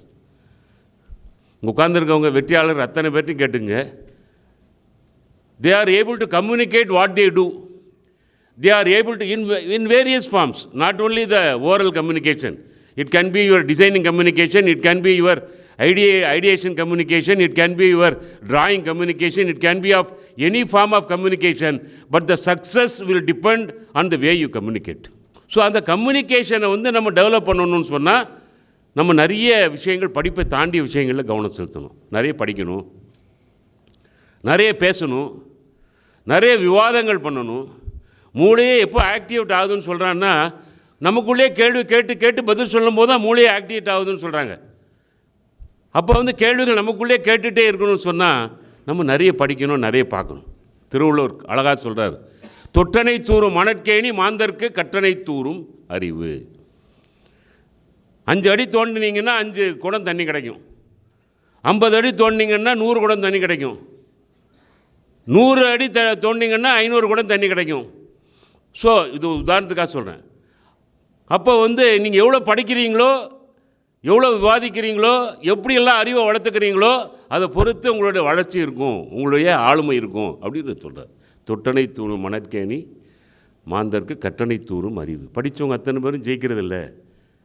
படிப்பு மட்டும் விஷயம் இல்லை, படிப்பை தாண்டிய விஷயம் என்னென்னா அறிவு. அறிவு வந்து படிப்பு plus plus plus plus plus equal to அறிவு. So there are many other components other than your education which will require for you to get into the entrepreneurship. ஆளுமைங்கிறது சாதாரணமாக வந்துடாது. நீங்கள் 10 பேரை வச்சு வேலை வாங்கலாம், 1000 பேரை வச்சு வேலை வாங்கலாம். But you need to have that kind of a leadership qualities to control, to guide, to motivate, to plan and to lead such a group of people. So that is what called leadership. So in the entrepreneurship, startup industry, இது எல்லாத்துக்குமே அடிப்படை என்ன இருக்குன்னு சொன்னீங்கன்னா, the way you form your objective. படிக்கும்போதே 2 உதாரணங்கள் மட்டும் சொல்லிட்டு உட்காந்துடுறேன். ஏன் இந்த entrepreneurship is not education driven. படிக்கிறதுனால மட்டும் வர்றது இல்லை entrepreneurship. Entrepreneurship is much beyond education. அப்படிங்கிறதுக்காக 2 உதாரணங்கள் சொல்கிறேன். entrepreneurship is not just leadership. Leadership ஒரு பேஸாக வச்சுக்கிட்டோம்னா, அதில் இன்னோவேஷன் வருது, அதில் கம்யூனிகேஷன் வருது, அதில் நாலேஜ் ஆன் ஃபண்டிங் வருது, யுவர் டீம் பில்டிங் வருது. The way you communicate, the way you understand, way you propagate, so many things belong to one single word is called entrepreneurship. என் கூட ஒருத்தர் படிச்சுட்டு இருந்தார். நான் திருநெல்வேலியில் படித்தேன். சார் சொன்ன மாதிரி செகண்ட் இயர் பிஎஸ்சி படிச்சுட்டு இருக்கும்போது, என் கூட படித்த சாதாரண குடும்பத்தை சார்ந்தவர். ஒரு வீடே ஒரே ஒரு பெட்ரூம், ஒரே ஒரு ஹால் இருக்கும், ஒரு பெட்ரூம் இருக்கும், கிச்சன் இருக்கும், ஒரு சாதாரண ஆள். இப்போ அவர் மிகப்பெரிய வெற்றியாளர். என்னோடய கிளாஸ்மேட் அடுத்த அவர் ஏதாவது ஒரு தொழில் பண்ணணும் அப்படிங்கிறதுக்காக என்ன பண்ணுவார், எங்கள் காலேஜுக்குள்ளேயே சின்ன சீட்டு நடத்துவார். கரெக்டாக தப்பாங்கிறதுக்கெலாம் போக வேண்டியதில்லை. அவருடைய சீட்டு நடத்துவார். 10 ரூபா, 20 ரூபா, 15 ரூபா, 3 ரூபாய்க்கெலாம் சீட்டு நடத்துவார். இப்படி நடத்திட்டு இருந்தவர் என்ன பண்ணார், தேர்ட் இயருக்கு வந்த உடனே ஏதாவது ஒரு தொழில் பண்ணி தான் ஆகணுங்கிற கட்டாயம். ஏன்னா அவர் வாண்ட்ஸ் டு ஸ்டடி ஃபர்தர். அவர் பிஎஸ்சி முடிச்சுட்டு, எம்எஸ்சி முடிச்சுட்டு, எம்பிஎல் பண்ணி பிஹெச்டி பண்ணணும்னு அவருடைய மிகப்பெரிய ஆதங்கம். கிளாஸ்லேயே நம்பர் 1 நம்பர் 2ல் இருப்பார். ஸோ ஏதாவது படிக்கணும், அப்பா அம்மாவுக்கு வசதி இல்லை, அதனால் ஏதாவது தொழில் பண்ணணும் அப்படின்னு தேடி தேடி தேடி தேடி தேடி தேடி அந்த தேடுதல் என்ன பண்ணுறாருன்னா ஒரு கேப்பை கண்டுபிடிக்கிறாரு. என்ன கேப்புன்னா அப்போ தான் இந்த ஸ்கூல்ஸ் வெளியே வருது. I'm talking about maybe 80s, early 80s. 81 I completed my BSc. So அப்போ வந்து 80ல் வச்சுக்கோங்களேன். அப்போ வந்து ஏதாவது ஒரு கேப்பில் வந்து விற்கக்கூடிய ஒரு பொருள், தேவைப்படுகிற ஒரு பொருள், லாபத்தையும் தருகிற ஒரு பொருளாக இருக்கணும், பணமே அதிகமாக இல்லாமல் ஒரு மேனுஃபேக்சர் பண்ணி விற்கிற மாதிரி பொருளாக இருக்கணும். ஸோ அப்போ அவர் என்ன பண்ணுறாருன்னா படிக்கும்போதே தேடுறாரு, நிறைய விஷயங்களை பேசுவார். அப்படி போய் அவர் என்ன பிடிச்சாரு, அவர் வீட்டுக்குள்ளே என்ன பண்ணுறாரு, ஒரு கடலை மிட்டாயெல்லாம் பண்ணி, இப்போ பேக்கிங்லாம் கிடையாது, பேப்பர்லேயே சுற்றி என்ன பண்ணுவார், நிறைய கடலை மிட்டாய் எடுத்துகிட்டு வந்து எங்கள் காலேஜ் 9 மணிக்கு ஆரம்பிக்கும், 8:15 வந்துடுவார். எங்கள் காலேஜ் பெரிய காலேஜ், 3000 பேர் அப்போவே படித்தாங்க. ஸோ க்ளீனாக வந்து அந்த பஸ்ஸெல்லாம் வர்ற இடத்துல நடுவில் ஒரு மேசையில் போட்டு கடலை மிட்டாயெல்லாம் வச்சுருவார். அதுக்குள்ளே ஒரு 30 ரூபா 40 ரூபாய்க்கு எவ்ரிடே விற்றுருவார். அதில் ஆரம்பித்தார். எதுக்கு சொல்ல வரேன்னா, ஜெயிக்கிறவன் வந்து சடனாக மேலேருந்து குறிக்கிறது இல்லை, அது வந்து இட்ஸ் அ ப்ராசஸ், அந்த சிந்தனையிலே இருக்கணும். அப்போ இது பண்ணி இது காணாது அப்படிங்கிற நிலை வரும்போது என்ன பண்ணுறாரு, இந்த ஸ்கூல்லலாம் அப்போ தான் இந்த கான்வென்ட் ஸ்கூல்லாம் வருது, நிறைய ஸ்கூல்ஸ்லாம் அப்போ தான் வருது, ப்ரைமரி ஸ்கூல்ஸு, இந்த சின்ன சின்ன எஜுகேஷன் ஸ்கூல்ஸு அப்போல்லாம் நிறைய வர்றதுனால என்ன பண்ணுறா, ஒரே ஒரு ஸ்கூலில் போய் ஒரு கரஸ்பாண்டண்ட்டை போய் பார்த்து, அந்த ஸ்கூலில் 600 பேர் படிச்சுட்டு இருந்தாங்க. எல்லா ஸ்கூலுக்கும் பார்த்திங்கன்னா இப்போ யூனிஃபார்ம் வந்துடுச்சு. அது வந்து it is become a fashion. அந்தந்த ஸ்கூலுக்கு தனித்தனி யூனிஃபார்ம் அப்படி அவசியம் இல்லைல்ல, எல்லா ஸ்கூலும் ஒரே யூனிஃபார்ம் போடலாம் இல்லையா? ஆனாலும் அந்தந்த ஸ்கூலுக்கு ஒரு அடையாளத்துக்காக ஒரு யூனிஃபார்ம் வச்சுருக்காங்க. எல்லா ஸ்கூலும் ஒரு டை வச்சுருக்காங்க. இந்த மாதிரி டை, குழந்தைகள்லாம் பார்த்திங்கன்னா டை போட்டு ஷூ போட்டு ஃபோட்டோ எடுத்து, அது ஒரு சந்தோஷம் குழந்தைகளுக்கு. ஸோ இவர் கரெக்டாக போய் அந்த டையை பிடிச்சார். ஒரு ஸ்கூலில் போய் அந்த நான் வந்து உங்கள் குழந்தைங்களுக்கு நீங்கள் கொடுக்குற டிசைனில் நான் 2-3 பேரை வச்சு டை தச்சு உங்களுக்கு நான் சப்ளை பண்ணுறேன் அப்படின்னு ஆரம்பித்தார். I'm talking about 1983-84. Today he is one of the 5 largest suppliers of school ties all over India. ஒரு 120 கோடிக்கு வியாபாரம் பண்ணுறார். சாதாரணமாக இதில் என்ன உங்களுக்கு பாடம், என்ன பாடம்னா இன்னொரு கதையை சொல்கிறேன், அதை வச்சு நீங்கள் கனெக்ட் பண்ணிக்கங்க. இப்போ ரீசெண்டாக நான் நிறைய ஸ்டார்ட் அப்ஸோட I been mentoring, advising, investing and interacting with many mentors. I am also in government sponsored start up organisations. அதில் நிறைய இப்போ இளைஞர்களோடு பேசுகிறேன், பல ஊர்களில் பேசுகிறேன். மார்த்தாண்டத்துலேருந்து வந்திருக்காங்க டாக்டர் மினிப்பிரியா, ரைட்டா? மினிப்பிரியா சினிப்பிரியா பெரிய ஃபேமஸ் தியேட்டர் மதுரையில். ஏன்னா அப்போ அவங்க வந்து மார்த்தாண்டம் தமிழகத்தின் தென்கோடியில் இருக்காங்க. அங்கேருந்து நீங்கள் கும்படி போண்டி வந்து வடகோடி, உங்களுக்கு மேப்பை பார்த்தா தெரியும். சவுத்திலிருந்து நேராக வந்தால் தமிழகத்தினுடைய சிறப்பு என்ன அப்படின்னு கேட்டால், மார்த்தாண்டத்திலிருந்து நீங்கள் அப்படியே வர்ற வழியில் எந்த ஊர்லேயுமே வித்தியாசம் தெரியாது. ஏன்னா எல்லா ஊருமே ஹோமோஜனைஸாக வளருது, எல்லாருக்குமே அந்த வாய்ப்புகள் கிடைக்குது. That is what the beauty of this state. That's the reason Tamil Nadu tops entire state ecosystem in India and today number 1 state in the country. அது காரணம் என்னென்னா எல்லாருக்கும் வளர்ச்சி அப்படிங்கிறது வந்து மார்த்தாண்டத்தில் ஆரம்பித்து கும்மிடிப்பூண்டி வரைக்கும் வித்தியாசமே தெரியாமல் இருக்கும். ஸோ இந்த ரெண்டாவது விஷயத்தை என்ன பண்ணோன்னா, ஒரு ஃப்ரெண்ட் என்ன பண்ணார், இந்த ஸ்டார்ட் அப்பில் பேசிகிட்டு இருக்கும்போது அவர் நிறைய விஷயங்களை ட்ரை பண்ணுறாரு. Is an IITian. அதில் பண்ணி என்ன பண்ணலாம், அவர் வந்து EV பண்ணலாமா, இல்லை ஒரு எலக்ட்ரானிக்ஸில் கொண்டு போய் ஏதாவது புதுசாக பண்ணலாமான்னு சைனா போகிறாரு, ஜெர்மனி போகிறாரு, என்னென்னமோ படிக்கிறாரு. He is from a good luxurious family. அவங்க அந்த பையனுக்கு உதவி பண்ணுற மாதிரி ஒரு வசதி உள்ள ஃபேமிலியிலேருந்து வந்திருக்காரு. ஆனால் அவர் இதெல்லாம் சிந்திச்சுட்டு கடைசியில் எங்கே போய் லேண்ட் ஆகிறாருன்னா, அவர் வந்து ஒரு பேபி சோப் பண்ணுறாரு. பேபி சோப்புக்கு அவர் எனக்கு சொல்லும்போது எனக்கு ஆச்சரியமாக இருந்தது. நீங்கள் 2 பேபி சோப் சொல்லுங்கள் சார்னு கேட்டார் என்கிட்ட. உங்களுக்கு தெரியும், நீங்கள் வந்து மார்க்கெட்டிங்கில் இருக்கீங்க, நான் பேபி ப்ராடக்ட்ஸ் பண்ணிகிட்ருக்கேன், பிறந்த குழந்தைகளுக்கு நான் ஃபுட்டு பண்ணிக்கிட்டு இருக்கேன் என்கிட்ட சொன்னார். நீங்கள் ஃபுட்டு விற்கிறீங்கள, நீங்கள் ஒரு நல்ல பேபி சோப் சொன்னீங்க, ஜான்சன் அண்ட் ஜான்சன் அடுத்துனார். செகண்ட் பேரே தெரியல, கேப்பை கண்டுபிடிக்கிறாரு. You understand, innovation is not in going and finding out something which is not available. இருக்கிறதுலையே ஒரு கேப்பை கண்டுபிடிக்கிறதா இன்னோவேஷன் கண்டுபிடிக்கிறார். அப்போ வந்து பேபி சோப்பே இல்லை சார் அப்படின்றார். யாரோ ஒரு 3-4 கம்பெனி காற்றில் வச்சு இன்டர்நேஷ்னலாக பேபி சோப்பை அமுக்கி வச்சுருக்காங்க, உடைச்சா அது பெரிய மார்க்கெட்டு, நான் உடைக்க போகிறேன்னாரு. அப்போ ஒரு பேபி சோப்பை பண்ணுறாரு. அந்த சோப்புக்கு ஒரு 10-15 இன்ஸ்டியூட்டில் போய் அது ஒரு புது ஃபார்முலா கண்டுபிடிக்கிறாரு, லைசன்ஸ் வாங்குறாரு, டப்புன்னு போய் பேட்டன் வாங்கிறாரு. பேட்டன் வாங்கி அதுக்கு ஒரு டிசைன் சூப்பராக டிசைன் பண்ணுறாரு. இது எப்படி மார்க்கெட் பண்ணணும் அப்படிங்கும்போது என்கிட்ட வர்றாரு. அப்போ வந்து இந்த ஏரியாவை கண்டுபிடிச்சிட்டாரு. குழந்தைகள் சோப்பு அப்படிங்கிறத ஒரு ஏரியாவை கண்டுபிடிச்சிட்டாரு. ஆளே இல்லாத ஃபுட்பால் கிரவுண்டு, நான் போய் அடித்து விளையாடலாம் அப்படின்னு கண்டுபிடிச்சிட்டாரு. ஆனால் எப்படி விளையாடுறது, பால் எங்கே வாங்குறது, கோல் எங்கே போடுறது அப்படின்னு அவருக்கு தெரியலை. அதுக்கு வந்து நிறைய பேர் பார்க்குறாரு, அதில் என்னையும் வந்து பார்த்தார். ஸோ அதுக்கப்புறம் என்ன பண்ண போகிறீங்க, வாட் இஸ் யுவர் ஆக்ஷன் பிளான்னு கேட்டேன். அவர் எல்லாம் உங்களுக்கு தெரிஞ்ச கம்பெனி தான், but I don't want to reveal. அவர் என்ன பண்ணுறாரு, இந்த ஃபார்முலாவை கொண்டு போய் ஒரு பெரிய சோப்பு கம்பெனியில் போய் பேசுகிறார். உனக்கு வந்து ஒரு நாளைக்கு 1000 சோப்பு, உதாரணத்துக்கு சொல்கிறேன், ஒரு மாதத்துக்கு 50,000 சோப்பு நீ வந்து எனக்கு மேனுஃபேக்சர் பண்ணி கொடுத்துடணும். இதுதான் என் ஃபார்முலா. ஒரே நாளில் 2 நாளில் நீ மேனுஃபேக்சர் பண்ணி எனக்கு கொடுத்துடணும். உனக்கு நான் இவ்வளோ கான்ட்ராக்ட் மேனுஃபேக்சரில் காசு கொடுத்துட்றேன். Are you all following? ரொம்ப அமைதியாக இருக்குது பார்த்தா. I out of syllabus or okay within syllabus? Okay. So அவர் என்ன பண்ணுறாரு, ஒரு சோப்பு கம்பெனியில் போய் நான் வந்து ஃபார்முலாவை தரேன், நீ வந்து மேனுஃபேக்சர் பண்ணி கொடுத்துடணுங்கிறாரு. அந்த சோப்பு கம்பெனிக்காரர் கேட்குறாரு, இந்த சோப்பு பண்ணி கொடுக்குறதுக்கு 12 ரூபா ஆகும், பேக்கிங்கு சார்ஜ் 10 ரூபா ஆகும், மொத்தம் எவ்வளோச்சு? 22 ஆச்சா? 12 22? 22. அவர் கேட்குற என்ன வேலைக்கு விற்க போகிறோன்னு. அது உன் வேலை இல்லைன்றாரு. உன் வேலை என்ன, நான் கொடுக்குற ஃபார்முலாவுக்கு, நான் கொடுக்குற பர்ச்சேஸ் ஆர்டருக்கு 50,000 சோப்பை மேனுஃபேக்சர் பண்ணி மாதத்துக்கு இத்தனை நாளைக்குள்ளே எனக்கு கொடுத்துடணும் அப்படின்னு சொல்கிறார். எவ்வளோ ஆகுது அடக்க விலை? எவ்வளோ ஆகுதுங்க? 12 22? 22. 2 பேர் தான் பதில் சொல்கிறீங்க, 200 பேர் இருக்கீங்க, ரைட்.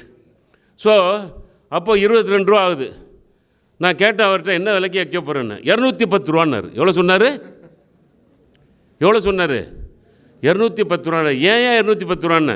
ஜான்சன் அண்ட் ஜான்சன் 240 ரூபாய்க்கு விற்கிறான், நான் கொஞ்சம் குறைச்சி 210 ரூபாய்க்கு வச்சுருக்கிறேன் அப்படின்னாரு. அப்போ தான் எனக்கு தெரிஞ்சது அந்த கம்பெனி வந்து 50 வருஷமாக 100 வருஷமாக இந்த குழந்தைகள் சோப்புன்னு சொல்லி எத்தனை ஆயிரம் கோடி அப்போ ஒரு கேப்பை கண்டுபிடிக்கிறது மட்டும் இல்லை, தைரியமாக அந்த காஸ்ட்டை வைக்கிறது.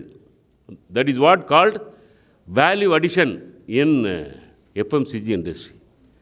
இது வந்து நார்மல் ஐடி இண்டஸ்ட்ரியில் சொல்லுவாங்க. பகவான் சைபர் டெக்கு வந்திருக்காங்க, அவங்க எல்லாம் மொத்தமாக அப்படி கணக்கு போட்டு பார்த்து இதெல்லாம் டெவலப் பண்ணுறதுக்கு 30 லட்ச ரூபா ஆகணும்னு 30 கோடி, அதோடு அதிகம் 30 லட்சம் டெவலப்பிங் ஆகுதுன்னு சொன்னால் 30 கோடிக்கு அவங்க வந்து கோட் பண்ணுவாங்க. அதுக்கப்புறம் நெகோஷியேட் பண்ணி ஒரு 40 கோடிக்கு முடிப்பாங்கன்னு நினைக்கிறேன். ஸோ இந்த வேல்யூ ஏன் அப்படின்னு கேட்டிங்கன்னா, அவங்க கொடுக்குற எல்லா கூட்டம் அப்ரூவ் ஆகாது, ஆனால் அதுக்காக குறைக்கிறது இல்லை 30 40ன்னு. அப்போ வந்து இந்த தொழிலில் 2-3 விஷயங்கள் ரொம்ப இம்பார்ட்டண்ட்டு.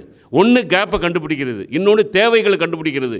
அந்த தேவைகளில் கூட எந்த இடத்துல நான் என்ன ரேட் வச்சாலும் ஒத்துக்குவாங்க, குழந்தைகளுக்கு என்ன ரேட்டுனாலும் வாங்கி கொடுப்பாங்க இல்லையா? 200 ரூபா சோப்பு இருந்தாலும் சரி, 400 ரூபா சோப்பு இருந்தாலும் சரி, என் குழந்தைக்கு வாங்கி கொடுக்கணும். இது நல்ல ஸ்கூலு, அந்த ஸ்கூலில் வந்து மாதத்துக்கு 30,000 ரூபா ஆகுது குழந்தைக்கு, உதாரணத்துக்கு 10,000 ரூபா ஆகுது. இருந்தாலும் என் குழந்தை அங்கே தான் படிக்கணுங்கிறதுக்காக அப்பா அம்மா கஷ்டப்பட்டு அந்த ஸ்கூலில் சேர்ப்பாங்க. அது மாதிரி தான் குழந்தைகளுக்கு காம்ப்ரமைஸே பண்ண மாட்டாங்க. So identifying a need, identifying a gap and identifying a new formula, backing it with இது அப்புறம் தான் இன்னும் விஷயம் இருக்குது. அங்கே மேனுஃபேக்சர் பண்ணுறாரா, இன்னொரு இடத்துக்கு பண்ணார், அதுவும் நம்ம எல்லாருக்கும் தெரிஞ்ச ஒரு அமேசான் மாதிரி ஒரு கம்பெனி வச்சுக்கோங்க. அங்கே போய் பேசுகிறாரு, இங்கே பாரியா 50,000 சோப்பு வந்து இந்த இடத்துலேருந்து உனக்கு வரும், நீ கோடனில் வச்சுக்க, நான் டெய்லி ஆர்டர் எனக்கு வரும், அதை உனக்கு ஃபார்வர்ட் பண்ணிகிட்டே இருப்பேன். எனக்கு ஹரியானாவிலேருந்து வரும், அஸ்ஸாம்லேருந்து வரும், டெல்லியிலேருந்து வரும், பாம்பேலேருந்து வரும், நீ டிஸ்பேச் பண்ணிகிட்டே இருக்கணும். எனக்கு ஒரு கான்ட்ராக்ட் 1 வருஷத்துக்கு மினிமம் ஆர்டர் இவ்வளோ தருவேன் அப்படின்னு ஒரு கான்ட்ராக்டை போடுறாரு. உங்களுக்கு புரியணுங்கிறதுக்காக நான் ரொம்ப சிம்பிளாக சொல்கிறேன், ஒரு கான்ட்ராக்டை போடுறாரு. அதுக்கு சோப்புக்கு உனக்கு 10 ரூபா அப்படின்னு பேசுகிறாரு. Again for your understanding. So 12 ரூபா சோப்பு பண்ணுறதுக்கு, 10 ரூபா பேக் பண்ணுறதுக்கு, 10 ரூபா டெலிவரி பண்ணுறதுக்கு 32 ரூபா ஆச்சா? ஸோ மற்ற டாக்ஸிஸ்லாம் சேர்ந்து 40 ரூபான்னு வச்சுக்கோங்க. எவ்வளோ ரூபாய்க்கு எம்ஆர்பி? எப்படி விற்கிதுன்னு என்கிட்ட வந்தார். நான் சொன்னேன், இந்த மார்க்கெட் ஆஃப்லைன் மார்க்கெட்டில் வந்து இந்த ரெகுலர் மார்க்கெட்டில் வந்து கண்ணாமனான்னு செலவாகணும் சார். நான் அதெல்லாம் செலக்ட் பண்ண போகிறேன், ரொம்ப தெளிவாக இருக்கேன். நான் என்னோடய வெப்சைட்லேயே மார்க்கெட் பண்ண போகிறேன். நான் வந்து டிஜிட்டல் மார்க்கெட்டிங்கில் நிறைய செலவு பண்ண போகிறேன். நான் வந்து அமேசானு, ஃப்ளிப்கார்ட்டு, பிக் பாஸ்கெட் இந்த மாதிரி எல்லா இடத்துலையும் கனெக்ட் பண்ண போகிறேன். பேபி சோப்புக்கு என்னென்ன மாதிரி உண்டோ அதெல்லாம் நான் வந்து பண்ண போகிறேன். அப்படி to make a long story short, this is the 3-year-old story. Today he is selling 1,50,000 pieces of baby soap even today per month. So எதுக்கு இது தெரியுதுன்னா, ஜெயிக்கிறது அப்படிங்கிறது வந்து ஜெயிக்கிறவங்களை மட்டும்தான் நம்ம பார்க்குறோம். இங்கே வந்து உட்காந்துருக்கவங்களாம் ஜெயித்தவங்க. ஆனால் ஆயிரக்கணக்கில் தோந்தவங்க வெளியே இருக்காங்க. 100 பேர் ட்ரை பண்ணுறாங்க. எத்தனை பேர் ஜெயிக்கிறாங்கன்னு நினைக்கிறீங்க? 6 பேர் ஜெயிக்கிறாங்க, ஸ்டாட்டிஸ்டிக்ஸ் சேஸ். அப்போ 94 பேர் தோக்குறாங்க. The fact remains, history remembers only achievers. சரித்திரம் யாரை நினைவில் கொள்ளும்னா ஜெயித்தவங்களை மட்டும், சாதனையாளர்களை மட்டும்தான் நினைவில் கொள்ளும். யாராவது ஒரு ஜனாதிபதி பேரை சொல்லுங்கள் அப்படின்னு சொன்னால் உங்களுக்கு டப்புன்னு யாரை சொல்ல தெரியும்? ஏபிஜே அப்துல் கலாம். காரணம், he was one of the most successful presidents of this country. So 16 பேரை கொண்டாந்து நிற்கிறாங்க ஒலிம்பிக்கு. 200 meters race, 100 meters race, 800 meters race. 16 பேர் 16 லைனில் நிற்பாங்க. டப்புன்னு துப்பாக்கி சுட்டோன்னு 16 பேரும் அப்படி தோட்டா மாதிரி ஓடுவாங்க. பார்த்துருக்கீங்களா டிவியில்? அந்த 16 பேரும் ஒலிம்பிக் வராங்க. அப்படி என்ன அர்த்தம்னா, that 16 are the most talented people in the world. கரெக்டாக தப்பா? 16 பேர் ஒலிம்பிக்கில் வந்து ஆடுறாங்க அப்படின்னு சொன்னால், இன் வேரியஸ் கண்ட்ரீஸ்லேருந்து அந்தந்த கண்ட்ரியில் ஜெயிச்சு, அங்கே ஒரு ஹடில்ஸ் வச்சு, அங்கே ஜெயிச்சு நிறைய விஷயங்களை ஜெயிச்சு தான் அங்கே ஒலிம்பிக்கு போகிறாங்க. அப்போ all the 16 R the most talented runners in the world. கரெக்டாக தப்பா? ஏன்னா அவங்க வந்து எல்லா விதமான ப்ராக்டிஸ் பண்ணி, அந்த 16 பேரும் ஒரே மாதிரி ப்ராக்டிஸ் பண்ணியிருப்பாங்க. 16 பேரும் நிறைய வருஷங்கள் ப்ராக்டிஸ் பண்ணியிருப்பாங்க. 16 பேரும் நிறைய ஒரு கோச் வச்சு ப்ராக்டிஸ் பண்ணியிருப்பாங்க. அப்போ 16 பேரும் லட்சக்கணக்கான கோடிக்கணக்கான மக்களினுடைய கனவுகளை சுமந்துட்டு வந்து அந்த ஒலிம்பிக் போட்டியில் நிற்பாங்க. 200 மீட்டர் ரேஸ்னால் அப்படி நிற்பாங்க. துப்பாக்கி அடிக்கும். 16 பேர் ஓடுவாங்க. 1, 2, 3 first prize, second prize, third prize. 3 பேர் மட்டும்தான் அனௌன்ஸ் பண்ணுவாங்க. எத்தனை பேர் ஓடுறாங்க? எத்தனை பேர்? 16 பேர். எத்தனை பேர் அனௌன்ஸ் பண்ணுறாங்க, ரெகக்னைஸ் பண்ணுறாங்க? 3. மீதி எத்தனை? 13 பெருசா 3 பெருசா? 13 தான் பெருசு. ஆனால் தோந்தவங்களை பற்றி யாருமே பேசுகிறதே இல்லை. அவனும் அதே மாதிரி தான் உழைச்சிருக்கான், அவனும் அதே மாதிரி தான் பாடுபட்டிருக்கான், அவனும் பல வருஷங்கள் ஓடி இருக்கான், அவனும் பல வருஷங்கள் ஜெயிச்சு ஏதோ அதுக்கு தான் அந்த மேலே வர முடியும், ஒலிம்பிக் வர முடியும். நீங்கள் ஒலிம்பிக்கே போய் நின்னாலும், if you are not the winner in 1, 2, 3, you are forgotten. இதுதான் வாழ்க்கை நமக்கு கற்றுக் கொடுக்குற பாடம். அப்போ வந்து தொடர்ந்து உழைச்சிக்கிட்டே இருக்க வேண்டியிருக்கு. It is not enough that you have come 1 in 16 in Olympic. You have to come 1 in 3 in Olympic. Then only the history will remember. Good luck. Thank you.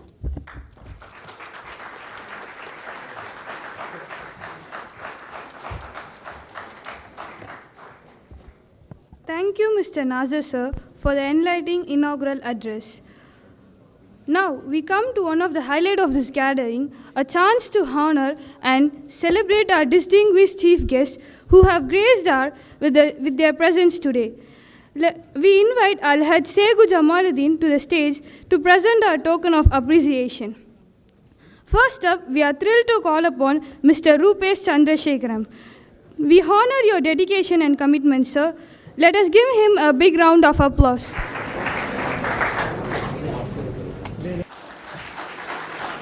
I also invite Isaac Nazar to present the appreciation.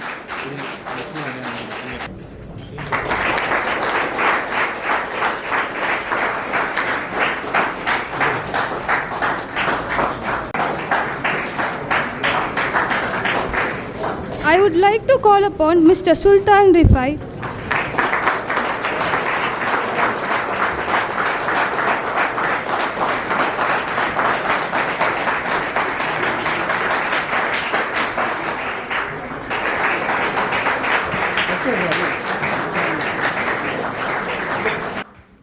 Next, I would like to call upon Miss Aarti Tangavel.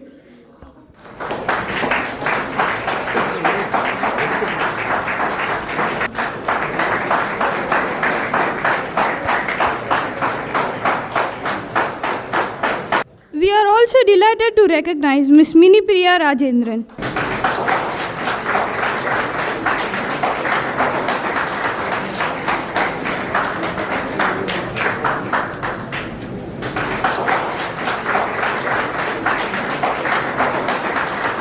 Thank you, Irfana. The awards are completely done. First up, we have a guest speaker who has not only shaped careers, but has also made a lasting impact on the world of talent acquisition. Mr. Rupesh Chandrasekharan, EVP and Head of Talent Acquisition at Bhavan Cybertech, Chennai, is here to speak to you all today. To introduce our esteemed guests, I may call upon Ms. Asifa from third year AIDS to the stage. It's an honor to introduce our first guest, Mr. Rupesh Chandrasekharan. Mr. Chandrasekharan is an HR Distinct Award winner with nearly 2 decades of experience in talent acquisition and human resources. He holds a master's degree in human resources and has completed advanced training in talent management from XLRI, Jamshedpur. Known for his strategic and data-driven approaches to recruitment, he has a proven track record in organizational growth, team management, and innovative hiring solutions. Currently, as AVP and Head of Recruitment at Bhavan Cybertech, he oversees talent acquisition across India, APAC, the US, and the UK. We are incredibly fortunate to have him here with us today. Please join me in welcoming Mr. Rupesh Chandrasekharan. Welcome, sir. Good morning, all. See, after a great speech of Mr. Nasser, sir, it is very difficult to talk. So it's being advantage. இப்போ sir இப்போது ரொம்ப advantage என்னென்னா chief guest நிறைய பேசிடுவாங்க, நம்ம நிறைய points வச்சுருப்போம், அதெல்லாம் பேசிடுவாங்க, அதுக்கப்புறம் என்ன பேசுகிறது அப்படின்னு இருக்கும். Okay, I start talking about this event and ஒரு 5 minutes பேசுகிறேன். Then probably because lots of speakers here. Though I work for a company here, but எனக்குள்ள அந்த எப்போ பார்த்தாலும் அந்த to start a business was there. And the bug எப்போதுலேருந்து இருக்குது, right from my Loyola College days. Because I was talking to one of the professor, எப்பப்பெல்லாம் வந்து campus interview வருதோ அன்றைக்கெலாம் எனக்கு leave, because I don't want to work for a company. Always want to start a company. அப்போ என்ன பண்ணோம், gym start பண்ணோம். I was into body building, university எல்லாம் பண்ணோம். அப்புறம் வந்து சென்னை பாடி பில்டிங் இதில் வந்து ஃபஸ்ட்டு கோல்டு மெடலிஸ்ட் 3 வாட்டி, தமிழ்நாட்டில் கோல்டு மெடல். அப்போ வந்து என்ன பண்ணாங்க, ஜட்ஜாக கூப்பிடுவாங்க. அப்போ I want to become big in body building, but not no. இப்போ நீங்கள் என்ன பார்த்தா தெரியாது இல்லையா? ஸோ கொஞ்சம் வயிறுனால தெரியணும் சார், அது வயிறு பெருசாகனால தெரியுது நினைக்கிறேன். ஸோ ஆல்வேஸ் பி இப்போ தான் ஃபிட்னஸ்லாம் நிறையா வந்திருக்கு. இப்போ பார்த்தீங்கன்னா நடந்து போனீங்கன்னா ஒரு 10 பேரில் 2 பேர் ஃபிட்னஸ் பண்ணுவாங்க, ஜிம் போகிறாங்க, எல்லாருக்கும் ஜிம் இப்போ தெரியும். நான் சொல்கிறது 1998 யாருக்குமே தெரியாது. ஜிம்மில் ரொம்ப ரேரு. ஒரு 10 பாடி பில்டர் சென்னையில் பார்க்கலாம் நீங்கள், பெரிய பாடி பில்டர். எங்கள் அண்ணன் mister India body builder. So அப்படி இருந்தது. ஸோ ஜிம் வச்சோம். ஒரு 300 பேர் வருவாங்க ஜிம்மில். ஆனால் அது வாடகை கொடுக்குறது வந்து பார்த்திங்கன்னா ஒரு 20 பேர் தான், மிச்சம் எல்லோரும் சும்மா ஃப்ரீயாக பண்ணிட்டு போவாங்க. ஸோ அந்த பிஸ்னஸ் செட் ஆகலை. அதுக்கப்புறம் என்ன பண்ணோம், பேரலாக நான் வந்து ஃபிசிக்கல் ட்ரைனிங் கொடுக்க ஆரம்பித்தேன். அஜித்துக்கு, பூஜாக்கு, இந்த ஆக்ட்ரஸ், இவங்களாம் ஆக்ட்ரஸ். அப்புறம் doctor JS Rajkumar, life line hospital, இப்போ இவங்களுக்குலாம் நிறைய கொடுத்துருப்பேன் ட்ரைனிங்கு. அதனால் வந்து ஐ don't want to work at all. First கம்பெனியில் ஜாயின் பண்ணேன். அது என்னென்னா டிஹெச்எல்லில் கிடச்சிது, போய் ஜாயின் பண்ணோம். ஃபஸ்ட் டே உட்காந்தேன் காலையில். இட்ஸ் அ கால் சென்டர் கால். மதியானம் வந்து என்னோட லீட் கிட்ட சொல்லிட்டு வந்து நான் சாப்பிட்டு வரேன்னு சொல்லிட்டு வீட்டுக்கு போயிட்டேன். Because I don't work. அதுதான் போவே இல்லை, abscond first job. Then I joined a consulting company. Consulting கம்பெனியில் 2 வருஷம் வேலை செஞ்சேன். அதுக்கப்புறம் யோசிச்சேன் நான் ஏன் வேலை செய்யணும் அப்படின்னு. Then I started my own consulting company. நான் நினச்சேன் ரொம்ப ஈஸி பிஸ்னஸ் ஸ்டார்ட் பண்ணுறது, எல்லாருக்கும் வந்து ரொம்ப ஈஸியாக ஸ்டார்ட் பண்ணலாம். ஏன்னா வந்து when I was working in the company, வருஷத்துக்கு வந்து 3 கோடி பண்ணியிருந்தோம், 3 crores பிளேஸ்மெண்ட்டில். 3 கோடி ஈஸியாக பண்ணுறாங்க, நானே ஒரு 2 கோடிக்கு கான்ட்ரிபியூட் பண்ணுறேன். அப்படி இருக்கும்போது நான் ஏன் வந்து ஒருத்தருக்கு வேலை செய்யணும், நானே அந்த கம்பெனி ஸ்டார்ட் பண்ணலாமே, நான் கஸ்டமர் ஹேண்டில் பண்ணுறேனே, நானே ஸ்டார்ட் பண்ணலாம் சொல்லிட்டு என்ன பண்ணேன், அந்த கஸ்டமர்லாம் எனக்கு வேலை கொடுப்பாங்கன்னு நினச்சி கம்பெனி ஸ்டார்ட் பண்ணேன். 3 வருஷம் பண்ணேன். ஃபஸ்ட்டு 1 year ரொம்ப ஸ்ட்ரகிள். ஏன்னா நம்ம ஒர்க் பண்ண யாருமே, கஸ்டமர் யாரும் பிஸ்னஸே கொடுக்கல. நீ சின்ன பையன், நீ ஸ்டார்ட் பண்ணி என்ன பண்ண போகிற அப்படின்னு சொல்லிட்டாங்க, பிஸ்னஸே கொடுக்கல. ஸோ இதுலேருந்து நான் எதுக்கு உங்களெலாம் சொல்கிறேன் உங்களுக்கு, I was a failure. Okay, 3 வருஷம் ரன் பண்ணேன். அதுக்கப்புறம் செகண்ட் இயருக்கு அப்புறம் தான் எனக்கு வந்து பிஸ்னஸ் கிடைக்க ஆரம்பிச்சிது. கிடைச்ச பிறகு ஸ்டாஃப் ஆக்மெண்டேஷன் ஃபார்ம் 26 பேர் வேலை செஞ்சாங்க கான்ட்ராக்டில். எனக்கு இவங்களுக்கு சம்பளம் கொடுக்கணும், 4 லட்ச ரூபா வேணும் மாதம். எல்லா வாட்டியும் போய் எங்கள் அப்பா கிட்ட காசு கேட்கணும், இல்லை எங்கெல்லாம் கடன் வாங்கணும். ஏன்னா கஸ்டமர் பேமெண்ட் பண்ண மாட்டாங்க இல்லையா. ஸோ இது ஏன் ஃபெயில் ஆகிடுச்சு, 4 வருஷம் அப்புறம் நான் வந்து I start working for a company. Still I work for a company. But my wife business start பண்ணாங்க, நல்லா ரன் பண்ணியிருக்காங்க. அதுக்கப்புறம் now she is going to US. So இதெல்லாம் இருக்குது. Business works only when there is a proper planning. இப்போ எதுக்கு என்னோடய example சொன்னேன் அப்படின்னா, ஐ want to start a business, எனக்கு எந்த பிளானும் கிடையாது. பிளான் இல்லாமல் ஸ்டார்ட் பண்ண ஒன்று. Planning not only the idea, planning is also planning your money. நீங்கள் பிஸ்னஸ் ஸ்டார்ட் பண்ணால் 6 மாதத்துக்கு பிஸ்னஸ் ஆகாது, 1 வருஷத்துக்கு பிஸ்னஸ் ஆகாது. நீங்கள் எம்ப்ளாயி கொண்டு வந்தீங்க அப்படின்னா எம்ப்ளாய்க்கு சம்பளம் கொடுக்கணும், இதெல்லாம் நீங்கள் யோசிச்சு தான் பிஸ்னஸ் ஸ்டார்ட் பண்ண முடியும். அந்த பிளானிங் இல்லைனா உங்களால் எதுவுமே பண்ண முடியாது. So that is the first advice. So நீங்கள் பிஸ்னஸ்க்குள்ளே வரணும் அப்படின்னா planning should be there. Some of the examples நான் சொல்கிறேன் உங்களுக்கு. I attend lots of meetings, நிறைய ஃபோரம்ஸ் போவேன், பேசுவேன், நிறைய இடத்துல போய்ட்டு பார்ப்பேன் பேசுகிறவங்கள, அவங்ககிட்ட பேசுவேன். இப்போ சாரெல்லாம் பேசுனேன், அப்போ அவங்க என்ன பண்ணுறாங்கன்னு நான் கேட்டேன், தெரிஞ்சுப்பேன். அந்த மாதிரி 2-3 பேரை நான் மீட் பண்ணேன். இது ஹைதராபாத்தில் இங்க் மீட்டிங்கிறது பெரிய ஆண்டர்பிரனர்ஸ்லாம் கூப்பிட்டு பேச வைப்பாங்க. அப்போது நான் ஒருத்தரை பார்த்தேன், பாவேஷ் பாட்டியா. சன்ரைஸ் கேண்டில் தெரியுமா உங்களுக்கு? One of the famous candle. அது இப்போ இந்தியாவில் வந்து பெரிய ஃபேமஸ் கேண்டில். பாவேஷ் பாட்டியா வந்தார், பிளைண்ட், அவர் தெரியாது, கண்ணு தெரியாது அவருக்கு. 1995 இந்த பிஸ்னஸ் ஸ்டார்ட் பண்ணார். இப்போ வந்து அவர் பார்த்திங்கன்னா வருஷத்துக்கு ஒரு 460 கோடி பண்ணுறாரு. 10,000 எம்ப்ளாயி இருக்காங்க அவருக்கு. இங்கே பாருங்கள், டவுட் தான் என்ன கேளுங்க, நான் அவருக்குள்ள நான் பேசியிருக்கேன், அதனால சொல்கிறேன். ஓகே, 10,000 எம்ப்ளாயிஸ் இருக்காங்க. அந்த 10,000 எம்ப்ளாயும் ஃபிசிக்கலி சேலஞ்ச்டு. ஒன்று அவங்க கண்ணு தெரியாது, இல்லை வேறு மாதிரி டிசேபிலிட்டிஸ் இருக்குது அவங்களுக்கு. ஓகே, ஸோ இவர் வந்து பார்த்திங்கன்னா என்ன பண்ணுறாருன்னா பிஸ்னஸ் கேண்டில் தான். இது ஏன் பண்ணார் அப்படின்னா, அவங்க அம்மா சொன்னாங்க. இது வந்து ஆனந்த் இவர் மகேந்திராவே வந்து இம்ப்ரெஸ் ஆனார் அவர் பேசுறது வச்சு. அவங்க அம்மா சொன்னாங்க அவர்கிட்ட ஒரு வாட்டி, உனக்கு கண்ணு தெரியாது, ஆனால் எல்லாருக்கும் ஒன்று தெரியணும், அந்த மாதிரி ஒரு பிஸ்னஸ் பண்ணு, ஒர்க் பண்ணாது அப்படி சொன்னாங்க அவங்க அம்மா. இது ஒரு ஸ்பார்க். அதனால் அவர் ஸ்டார்ட் பண்ணார். இப்போது யூ ஓன்ட் பிலீவ், கேண்டில் நமக்கு எத்தனை டிசைன் தெரியும்? கேண்டிலில் சும்மா எத்தனை டிசைன் தெரியும்? நீட்டாக ஒன்று வரும், இப்படி இருக்கும், அப்படி இருக்கும், சின்னதாக இருக்கும், பெருசாக இருக்கும், அவ்வளோதானே. He makes 7,600 designs of candle. இது ஒரு எக்ஸாம்பிள். ஓகே, இது innovation in the candle. 7,600 design நினச்சி பார்க்க முடியாது நம்மளால், அவ்வளோ டிசைன்ஸ். ஓகே, இது ஒருத்தரை பார்த்து ரொம்ப இம்ப்ரெஸ் ஆன. அவர் பேசுகிறது எல்லாமே பயங்கர எனர்ஜெட்டிக்.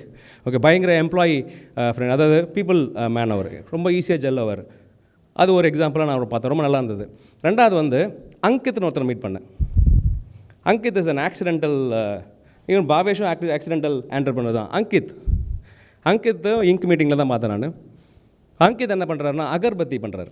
அகர்பத்தி தெரியல, சாம்பிராணி, இது இன்வெஸ்ட்மெண்ட்டே கிடையாது அவருக்கு. தெரியுமா எப்படின்னு? யாருன்னா தெரியுமா அங்கித்தை பற்றி? தெரியாது. அவரோட கம்பெனி பேர் வந்து ஃபூல் தெரியும் உங்களுக்கு? பூல், அதாவது இது நம்மளோட ஃப்ளவர், ஹிந்தியில் ஃப்ளவர். ஓகே, அதுதான் அவர் கம்பெனி பேர். அவரும் சயின்டிஸ்ட் ஆக்சுவலி. அவரும் அவங்க ஃப்ரெண்டும் கங்கா பக்கத்தில் ஓரமாக உட்காந்தாங்க. ஃப்ரெண்டு வந்தாங்க, கங்கா தண்ணி பார்க்கணும், ஓரமாக உட்காந்தாங்க. பார்த்தா ஃபுல்லாக வந்து ட்ரைனேஜு, அப்புறம் வந்து பார்த்திங்கன்னா அந்த ஃப்ளவர் வேஸ்ட் நிறைய வரும். இந்த நிறைய கோயில்ஸ் இருக்குல்ல பக்கத்தில், அந்த கோயிலில் வர பூ, அப்புறம் டெட் பாடி பூ, அந்த எரிக்கிற பூ, எல்லாம் பூ அப்படியே வந்துருந்தது. இப்போ ஃப்ரெண்டு கடை, என்னடா கங்கா புனிதமான நதின்னு சொல்கிறீங்க, இவ்வளோ அழுக்காக இருக்குது, உட்கார முடியல, நான் ஸ்மெல்லு வருது அப்படின்னு. அப்போ அவனுக்கு ஒரு தாட்டு, நம்ம எதனா பண்ணோம் அப்படின்னு சொல்லி. இட்ஸ் வெரி ரொம்ப ரொம்ப யங் அவர். அப்போ ஒரு தாட், நம்ம என்ன பண்ணலாம் யோசிச்சுனே இருந்தார். 10 பேருக்குள்ள பேசினார். லாஸ்ட்டாக என்ன பண்ணார், இந்த ஃப்ளவர் வச்சு நம்ம எதனா பண்ணலான்னு தான் பண்ணார். ஸோ ஃப்ளவரை கொண்டு வந்தார், ஒரு 10 கிலோ ஃப்ளவர் சும்மா அவரே கொண்டு வந்தார், காய வச்சு இதில் என்ன பண்ணலாமா யோசிச்சார். அப்படி பண்ணதான் அகர்பத்தி. இன்வெஸ்ட்மெண்ட்டே கிடையாது இதுக்கு. கவர்மெண்ட்டில் டீல் போட்டிருக்காரு. அங்கே ஒழுகி வர்ற ஃப்ளவர் எல்லாமே எடுத்துப்பார் அவர். ட்ரை ஃப்ளவர் எடுத்து ட்ரை பண்ணி அகர்பத்திஸ் பண்ணுறாரு. ஓகே, அவருக்கு வந்து இப்போது 1500 எம்ப்ளாயீஸ் இருக்காங்க. இவங்க எல்லாருமே வந்து பார்த்திங்கன்னா ரொம்ப லோவர் கிளாஸ் ஃபேமிலி, தலித்ஸ் தான் நிறையா வச்சுருக்காரு அவர். எல்லோரும் ஃபீமேல் அசோசியேட் ஒர்க். உங்கள் கம்பெனி மாதிரி மேடம். ஓகே, ஸோ எல்லோரும் female associate. Okay, so is building that employment. So இதெல்லாம் ஒரு ஸ்பார்க் தானே, இதெல்லாம் ஒரு ஸ்பார்க். ஓகே, இப்போ நவ் டாக் அபவுட் யூ. இப்போ நான் உங்களை பற்றி பேசுகிறேன். எத்தனை இன்ஜினியரிங் காலேஜ் இருக்குது இந்தியாவில்? கொஞ்சம் லவுடாக பேசுகிறீங்களா? எனக்கு கேட்கல. 4,000. நானே பேசுகிறேன். 4,000 இன்ஜினியரிங் காலேஜ். ஓகே, இப்போது சவுத் இந்தியா தான் லார்ஜஸ்ட் இன்ஜினியரிங் காலேஜ். தெரியுமா உங்களுக்கு? 4,000 இன்ஜினியரிங் காலேஜில் close to 1,700 to 1,800 engineering colleges in south India. Okay, அதில் தமிழ்நாட்டில் க்ளோஸ் டு 600 இன்ஜினியரிங் காலேஜ் இருக்குது, which is 33% of the total south India colleges. இதில் மொத்தம் எத்தனை பேர் வெளியே வராங்க வருஷத்துக்கு இந்தியாவில்? ஒரு 15 லட்சம் பேர். நான் சொல்கிறது ஒன்லி இங்கிலீஷ் இன்ஜினியரிங் காலேஜ் தான். I'm not talking about MBA institute, management இன்ஸ்டியூட்டை பற்றி நான் பேசல, ஆர்ட்ஸ் காலேஜை பற்றி பேசல. 15 லட்சம் பேர் வெளியே வராங்க. Okay, close to 7 lakh people are coming out from South India. 3 லட்சம் பேருக்கு மேலே தமிழ்நாட்டில் வராங்க. ஓகே, இப்போ இவ்வளோ பேருக்கு வேலை கிடைக்கும், ஈஸியாக கஷ்டமா? என்ன சொல்லுங்கள், கஷ்டமா ஈஸியாக? கஷ்டமா? அப்போது வந்து என்ன பண்ணலாம் அதுக்கு? இன்னொரு எக்ஸாம்பிள் சொல்கிறேன். இப்போ சொல்லுங்கள் கஷ்டமாக ஈஸியானு. எத்தனை ஐடி கம்பெனி இருக்குது? ரெஜிஸ்டர்டு ஐடி கம்பெனி சொல்லுங்கள், சும்மா ஒரு கெஸ் அடிங்க. 40,000 ரெஜிஸ்டர்டு ஐடி கம்பெனி இருக்குது இந்தியாவில். ஓகே, தமிழ்நாட்டில் எவ்வளோ பேர் சொன்னேன் நான்? 2 லட்சம் பேர் வெளியே வராங்களா? 2 லட்சம் பேர் நினச்சா 40,000 ஐடி கம்பெனியில் போக முடியாது? ஈஸி தானே. 3 பேர் ஒரு கம்பெனியில் ஐடி கம்பெனியில் ஈஸியாக எடுக்கலாம்ல, ஒரு வருஷத்தில் ஜாயின் பண்ணலாம். அப்போ ஈஸி, அப்படி நினச்சா ஈஸி தானே. ஸோ எதுவும் இது நான் உங்களுக்கு எதுக்கு சொல்கிறேன்னா, இட்ஸ் எ தாட் ப்ராசஸ். கொஞ்ச நேரத்துக்கு முன்னாடி முடியாது சொல்கிறோம் நம்ம. ஏன்னா நான் வந்து அந்த மாதிரி போர்ட்ரே பண்ணேன் உங்களுக்கு, ரொம்ப கஷ்டமாக இருக்குது, நம்பர்ஸ் ரொம்ப அதிகமாக நான் உங்களுக்கு காமிச்சு சொன்னேன் இல்லையா. இப்போது when I say there is a hope, இங்கே பாருங்கள் 40,000 கம்பெனி இருக்குது. 40,000 கம்பெனியில் 3 பேர் ஒரு கம்பெனியில் போக முடியாது அவங்க அப்படின்னு நினச்சா ரொம்ப ஈஸியாக இருக்கும். உங்கள் கம்பெனி எல்லாருக்கும் வேலை கிடச்சிடும் இல்லையா. But the percentage of getting employment is very very minimal. அதில் சார் சொன்ன மாதிரி 5 பேர்லேருந்து 10% ஆஃப் த எம்ப்ளாயிஸ் தான் வந்து பிஸ்னஸ் பண்ண போகிறாங்க. ஓகே, பிஸ்னஸ் வந்து நீங்களே ஸ்டார்ட் பண்ணலாம் அவசியம் கிடையாது. பிஸ்னஸ் வந்து பேரலாக கூட நீங்கள் பண்ணலாம். Okay, when you work for a company, bring up your thoughts. உங்கள் ஃபண்டை ரெடி பண்ணுங்கள், உங்கள் பார்ட்னர்ஸ்க்கு எல்லாம் பேசுங்க என்ன பண்ணலான்னு சொல்லிட்டு. இந்த ஃபண்டை ரெடி பண்ணுங்கள். அதுக்கு if you think you have to work, you can work, then you can start a business. Now I'm working for a company because I'm kind of gathering the fund for me to start a business. I was talking to advisor sir, அதான் என்ன பிஸ்னஸை பற்றி நான் அவர்களை பேசினேன். So I am gathering fund to start my business. சரிங்களா? உங்களுக்கு அந்த மாதிரி ஃபண்டு வேணும், எனக்கு இப்போ ஐடியா இல்லை, but I want start the business அப்படின்னா, you can join Bhavan Cybertech. I can give you an employment. But there is a clause. உங்களுக்கு என்னென்ன க்ரைட்டீரியா இருக்குது, அந்த க்ரைட்டீரியா எல்லாம் நீங்கள் குவாலிஃபை பண்ணுறீங்க, அந்த டெஸ்ட்டு ப்ராசஸ் எல்லாம் முடியுதுன்னா definitely you can join us. Our company will also fund you for a business. நாங்கள் வந்து என்டர்டெயின் பண்ணுறோம் ஆண்டர்ப்ரனர்ஸை. Okay, we support start up also. So அதெல்லாம் ஆப்பர்ச்சுனிட்டி உங்களுக்கு பவன் சைபர்டெக்கில் இருக்குது. During the campus placement talk, we'll talk little more about the company. So wishing you all the very best, guys. So think about becoming a owner rather than working for a company. Okay, thank you so much. Thanks. Thank you, Rupesh, for your enlightening words.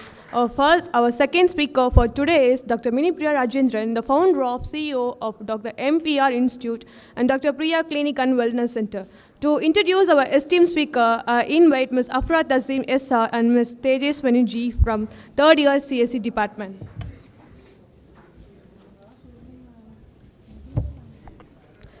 We are thrilled to welcome Dr. Minipriya Rajendran, a pioneering force in wellness, education and social empowerment, whose career span over a decade of dedicated services. Dr. Rajendran is a founder and CEO of Dr. Priya Clinic and Wellness Center and the MPR Institute, where she helped thousands through her expertise in wellness consulting, physiology, and her deep commitment to empowering marginalized communities. Dr. Minipriya Rajendran has conducted over 2,000 transformative training sessions specializing in youth empowerment, drug awareness, gender-based violence prevention, and health education. Her groundbreaking Diabetes Free Society 2030 initiative has impacted countless lives, aiming for sustainable health and improvements. Thank you.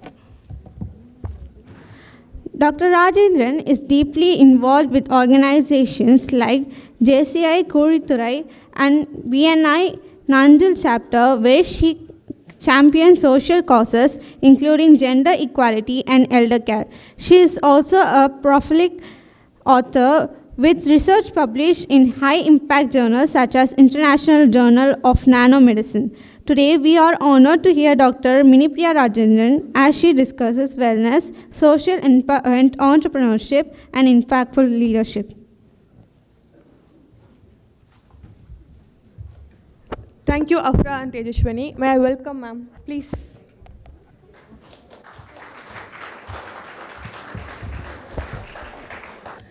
மேடையில் வீற்றிருக்கக்கூடிய சான்றோர் உள்ளிட்ட அனைவருக்கும் என்னுடைய மதிய வணக்கத்தை தெரிவித்துக் கொள்கிறேன்.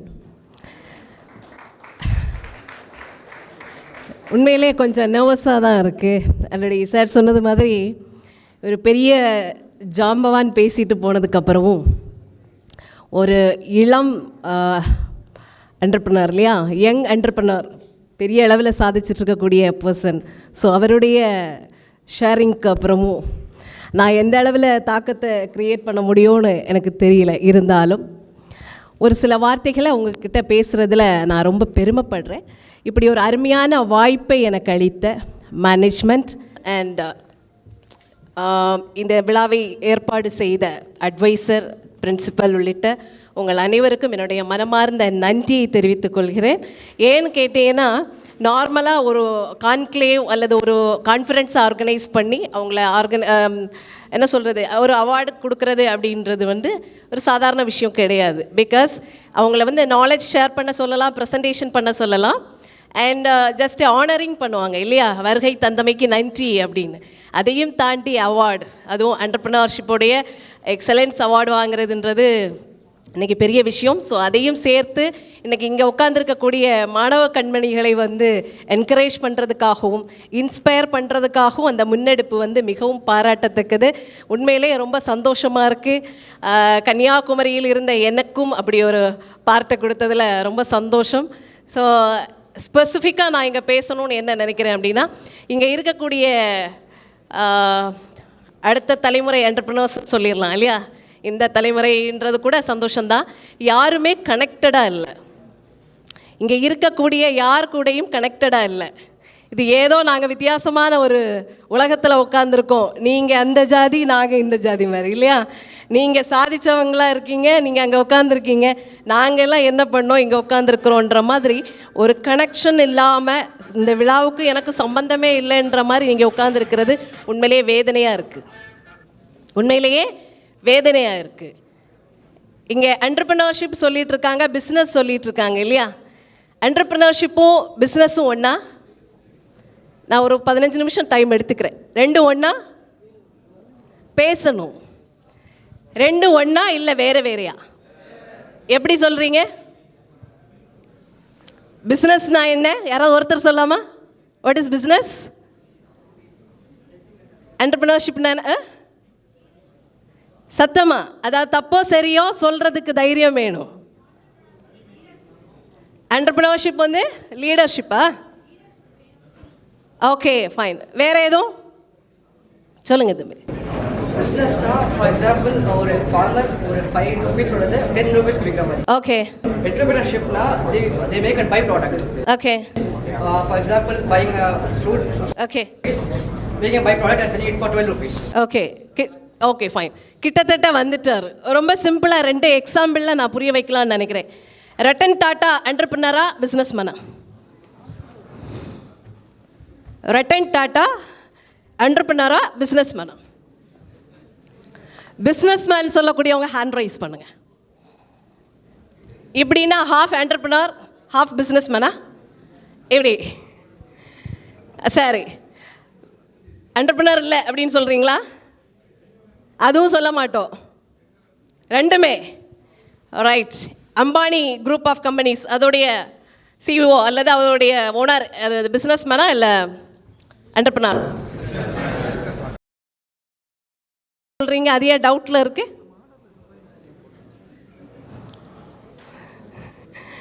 Business எப்பயுமே ஒரு பொருள், ஒரு சரக்கை வாங்கி விற்கிறது, அதில் ப்ராஃபிட் பார்க்கக்கூடியது. ஆல்ரெடி எக்ஸிஸ்டட் ப்ராடக்ட் ஆல்ரெடி மார்க்கெட்டில் இருக்கும், அதை வாங்கி சேல் பண்ணுவாங்க அல்லது அதோடைய ஓன்ஷிப் எடுத்துப்பாங்க. கரெக்டாக? அஸ் என்டர்ப்ரனர் யார்? இன்னோவேட்டர். இன்னோவேட்டர் தானே. புது விஷயங்களை கொண்டு வரணும், புது ப்ராடக்ட்ஸை கொண்டு வரணும். ஸோ அவங்க தான் யார்? என்டர்ப்ரனர் இல்லையா. ரத்தன் டாட்டா கொண்டு வந்தாரா ஏதாவது? எவ்வளோ? நிறைய இருக்குது இல்லையா. So he's a entrepreneur. அந்த டிஃபரன்ஸே தெரியாத நான் என்டர்ப்ரனர் ஆக போகிறேன், பிஸ்னஸ் பண்ண போகிறேன், பெரிய ஆள் ஆக போகிறேன், சாதிக்க போகிறேன் நம்ம பேசிகிட்டு இருக்கிறோம். இல்லை எனக்கு இதுக்கு சம்மந்தமே இல்லைன்னு நம்ம பேசிகிட்டு இருக்கிறோம் இங்கே. அப்படி தானா? அப்படி தானா? ஏன்னா நமக்கு செய்கிறதுக்கு யார் இருக்காங்க? கடமைக்கு பெற்ற பேரண்ட்ஸ் இருக்கிறாங்க. நிறைய விஷயங்களை நம்ம செஞ்சுட்டு போயிட்டே இருக்கலாம் இல்லையா. அப்படி தானே? எந்த கஷ்டமும் தேவையில்லை. தன்னுடைய தேவையை தானே நிவர்த்தி செய்யவும், தன்னுடைய லட்சியத்தை, தனக்கான குறிக்கோளை, தன்னுடைய வாழ்க்கையுடைய பர்பஸை செய்ய தகுதி இல்லாத மனிதன் இந்த உலகத்திலே வாழ்றதுக்கு தகுதி இல்லாதவன். சரியா? நம்ம எங்கே இருக்கோன்னு பாருங்க. சரிதானே? தன்னுடைய தேவையை, நான் மற்றவருடைய தேவையே சொல்லலை, உன்னுடைய பெற்றோரோ அல்லது யாருடைய தேவைகளோ நான் இங்கே பேசலை. உன்னுடைய அன்றாட தேவைகளை, உனக்கான விஷயங்களை செய்ய முடியாத ஒரு மனிதனாக இருந்தால் கண்டிப்பாக நம்மளுடைய லைஃப்பில் பர்பஸே கிடையாது, நம்முடைய லைஃப்பில் மீனிங் கிடையாது. நம்ம இத்தனை வருஷம் அல்லது இதை சார்ந்து நம்ம இவ்வளோ தூரம் நிறைய சொல்லுறோம் இல்லையா, நான் பெரிய சாதனையாளர் அல்லது நிறைய சம்பாதிக்கிறேன், நான் பெரிய வீட்டு பிள்ளையெல்லாம் நிறைய பேசுவோம், நிறைய சம்பாதிச்சு வச்சுருக்காங்க அப்படின்றது. ஸோ அதை எல்லாமே எடுத்துக்கொள்ளவோ அனுபவிக்கவோ தகுதி இல்லாதவர்கள். ஓகே, ஸோ இந்த நிமிஷத்தில் நீங்கள் யோசிக்க வேண்டியது உங்களுடைய வாழ்க்கையுடைய பர்பஸ், உங்களுடைய வாழ்க்கையுடைய பர்பஸ். ஸோ அது என்டர்பிரனர் ஆகிறதோ, இல்லை ஒரு பிஸ்னஸ் மேன் ஆகிறதோ, இல்லை ஏதோ A to Z நீங்கள் எதுவாகிறதோ உங்களுடைய பர்பஸை தீர்மானிங்க. அதுக்காக உங்களுடைய லைஃப்பை வந்து தயார்படுத்துங்க. அது ரொம்ப இம்பார்ட்டண்ட். ஓகே, முக்கியமாக நான் இந்த இடத்துல சொல்ல வேண்டியது, தொழில்நுட்பம் படிக்கக்கூடிய குழந்தைகள் அல்லது தொழில்நுட்பத்தை சார்ந்த அறிவியல் ஞானம் உள்ளவர்கள் இன்னோவேட்டர்ஸ் தான். அவங்களும் அறிவியல் துறையில் இருப்பாங்க இல்லையா, அவங்களாலே மட்டும்தான் என்ன செய்ய முடியும், மெஜாரிட்டி பீப்புள் என்ன செய்ய முடியும், இன்னோவேஷன் பண்ண முடியும். பேசிக் நாலேஜ் இருக்குமா, பேசிக் நாலேஜ் இருக்கும் இல்லையா, கண்டிப்பாக அவங்க எதை முயற்சி பண்ணாலுமே அதில் ஒரு புதுமை இருக்கும். அந்த புதுமை தான் என்னது, இன்னோவேஷன். அந்த இன்னோவேஷன் பண்ணக்கூடிய விஷயம் உங்களுக்கு ப்ராடக்டாக மாறுது, மாற்றக்கூடிய உங்களுக்கு தகுதி இருக்குது அப்படின்னு சொன்னால் நீங்கள் யார், இன்னோவேட்டர். அதே நேரம் அது ப்ராடக்டாக மார்க்கெட்டுக்கு கொண்டு வந்து உங்களை நீங்கள் நிலைப்படுத்தி கொண்டால், உங்களுடைய ப்ராடக்டை நீங்கள் செல் பண்ண முடிஞ்சது, மார்க்கெட்டில் வின் பண்ண முடிஞ்சால் நீங்கள் யார், என்டர்பிரனர். ஓகே, என்டர்பிரனர்ஸ் வந்து தோத்ததே கிடையாது. யாராவது கேள்விப்பட்டிருக்கீங்களா? இன்றைக்கி உலகத்தையே ஆட்சி மாற்றமாக இருக்கட்டும், ஈவன் நம்ம சமீபத்தில் நடந்த எலெக்ஷனாக இருக்கட்டும், நிறைய விஷயங்களில் மாற்றங்களை கொண்டு வந்தவங்க யாருன்னு நினைக்கிறீங்க, என்டர்பிரனர்ஸ். வெரி ஷார்ட் பீரியடில் அல்லது சிறிய முதலீடில் அவங்க வெற்றி பெறக்கூடிய அல்லது சாதனை ஆகக்கூடியவங்க யாருன்னு கேட்டிங்கன்னா என்டர்பிரனர்ஸ். ஏன்னா அவங்க ரிஸ்க் டேக்கர்ஸாக இருப்பாங்க. ஓகேயா, சரிதானே? சார் காலைல சொன்ன மாதிரி கேப் ஃபில் பண்ணக்கூடியவங்களாக இருப்பாங்க, வேல்யூ ஆட் பண்ணக்கூடியவங்களாக இருப்பாங்க, உலகத்தில் இருக்கக்கூடிய பிரச்சனைகளுக்கு அல்லது சொசைட்டிக்கு சொல்யூஷன் கொடுக்கக்கூடிய பீப்புளாக இருப்பாங்க. ஸோ அவங்க தான் யார், என்டர்பிரனர்ஸ். ஓகே, கண்டிப்பாக எல்லாருக்கும் அதற்கான தகுதி இருக்குது, நாலேஜ் இருக்குது. படித்தவர்கள் எல்லாம் சாதனை பண்ண முடியாது. முடியுமா? திறமை இருக்கவன் என்ன செய்ய முடியும், சாதிக்க முடியும். படிப்பு நமக்கு என்ட்ரி கார்டுனா, மெரிட் கார்டு என்னது திறமை, ஸ்கில் இருக்கக்கூடிய யாருமே தோத்த வரலாறே கிடையாது. ஈவன் நம்ம பரோட்டா மாஸ்டர்லேருந்து நம்ம ஆரம்பித்தாலும், ஹையஸ்ட் டெக்னாலஜிஸ்ட்டு நம்ம சொன்னாலுமே திறமை, அந்த ஸ்கில் இருக்கக்கூடிய யாரும் தோற்றதே இல்லை. பொருளாதாரத்திலையும் சரி, சாதனைகளையும் சரி. கரெக்டா? எஸ், சாதிக்கக்கூடிய தகுதியோ திறமையோ உனக்கு இருந்தால் நீ என்ன செய்ய முடியாது, காரணங்களை தேட முடியாது. என்னுடைய பெற்றோர் வந்து எனக்கு என்ன செய்யலை, இன்வெஸ்ட் பண்ணலை, இல்லை என்னை மோட்டிவேட் பண்ணலை, என்னை அடுத்த கட்டத்துக்கு யோசிக்கலே நீங்கள் சொல்கிறீங்கன்னா காரணத்தை தேடுறீங்க. சாதனையாளர்களோ சாதிக்க வேண்டும் என்றவர்களோ என்டர்பிரனர்ஸோ கண்டிப்பாக என்ன காரணத்தை தேட மாட்டார்கள். சரிதானே? எஸ், இங்கே நீங்கள் கூடியிருக்கக்கூடிய இந்த நோக்கம் சரியானது. மேனேஜ்மெண்ட் எடுத்துருக்கக்கூடிய இனிஷியேட்டிவ் ரொம்ப பெரியது. இன்றைக்கி ஸ்டார்ட் அப்ஸ்க்கு, என்டர்பிரனர்ஸுக்குன்னு சொல்லிட்டு கவர்மெண்ட் சைட்லேருந்தே நிறைய விஷயங்கள் பண்ணுறாங்க, சப்போர்ட்ஸ். ப்ரீவியஸ் இருந்ததில்லை. இன்றைக்கி சாதிச்சேன்னு சொல்லி நிற்கக்கூடிய என்டர்பிரனர்ஸ்க்கு அந்த வாய்ப்புகள் அமைந்ததில்லை. இன்றைக்கி அது இருக்குது. முக்கியமாக இந்த மேனேஜ்மெண்ட், அது கான்க்ளேவ், அது நம்ம பார்க்கும்போது கேட்கும்போதும் இங்கே இருக்கக்கூடிய எமினன்ட் பர்சனாலிட்டிஸ் அவங்களுடைய ப்ரெசன்ஸும் அவங்களுடைய வேர்ட்ஸும் உங்களுக்கு வந்திருக்கக்கூடியது. You are blessed. ஸோ அதை வந்து நீங்கள் ஒரு சின்ன விஷயமாக தூக்கி போடாமல், ஏதோ ஒரு கான்ஃபரன்ஸ் அப்படின்ற மாதிரி நீங்கள் எடுத்துக்காமல், உங்களுடைய லைஃப்பில் வேல்யூ ஆடடாக சாதிக்கிறதுக்காக உங்களுக்கு ஏற்படுத்தப்பட்ட ஒரு முயற்சி. அதற்காக உங்கள் அனைவருக்கும், இதை ஏற்பாடு செய்த நிர்வாகம் உள்ளிட்ட உங்கள் அனைவருக்கும் என்னுடைய நன்றியையும் தெரிவித்து, பாராட்டுக்களையும் தெரிவித்து, இங்கேருந்து அடுத்த 10 வருடங்கள், 5 அல்லது 10 வருடங்களில் பெரிய பெரிய தொழில் முனைவோர்கள், பிஸ்னஸ் லீடர்ஸ் உருவாக வேண்டும் சொல்லி வாழ்த்தி, அருமையான வாய்ப்புக்கு விடை கூறி நன்றி கூறி விடைபெறுகிறேன். நன்றி, வணக்கம் சார்.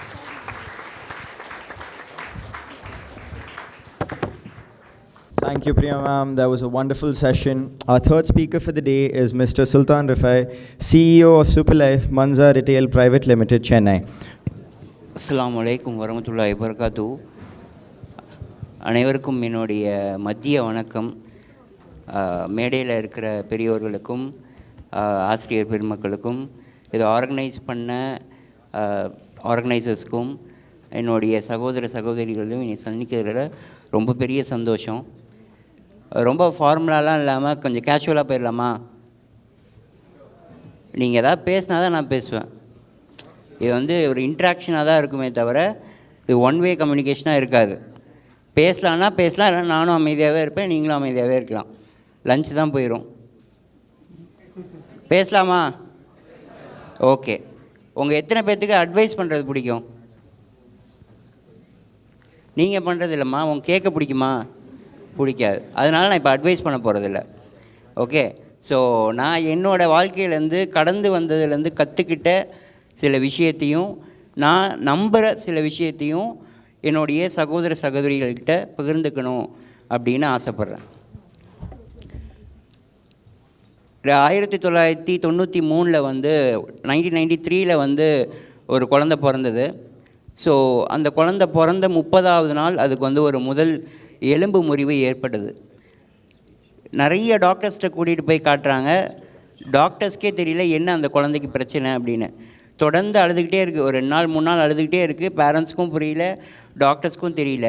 அதில் ஒரே ஒரு டாக்டர் மட்டும் பார்த்து சொன்னாங்க, இந்த குழந்தைக்கு ஒரு ரேர் டிஸார்டர், இது ஆஸ்டியோஜெனசிஸ் இம்பர்ஃபெக்டா அப்படின்னு சொல்லக்கூடிய ஒரு பிரிட்டில் போன் டிசீஸ். சுருக்கமாக சொல்லணும் அப்படின்னா அன்றைக்கி டாக்டர் சொன்ன வார்த்தை இது ஒரு கண்ணாடி குழந்தை மாதிரி அப்படின்னு. அது மூலிமா அவர் சொல்ல வந்த விஷயம் 2. ஒன்று, ரொம்ப பத்திரமா பார்த்துக்கணும் அப்படிங்கிறது. இன்னொன்று, இது ஷோகேஸில் வைக்கக்கூடிய ஒரு பீஸ் தான், பெருசாக எதுவும் பண்ணிட முடியாது அப்படின்னு. இதை கேட்டு அன்றைக்கி உடஞ்சி போனது என்னோடய பெற்றோர் தான், நான் கிடையாது. என்னை விட அதிகமாக உடஞ்சி போனது என்னோடய பேரண்ட்ஸ். நிறைய கனவுகளோடு இருந்த அவங்களுக்கு இது ஒரு இடியாக விழுந்த ஒரு செய்தி.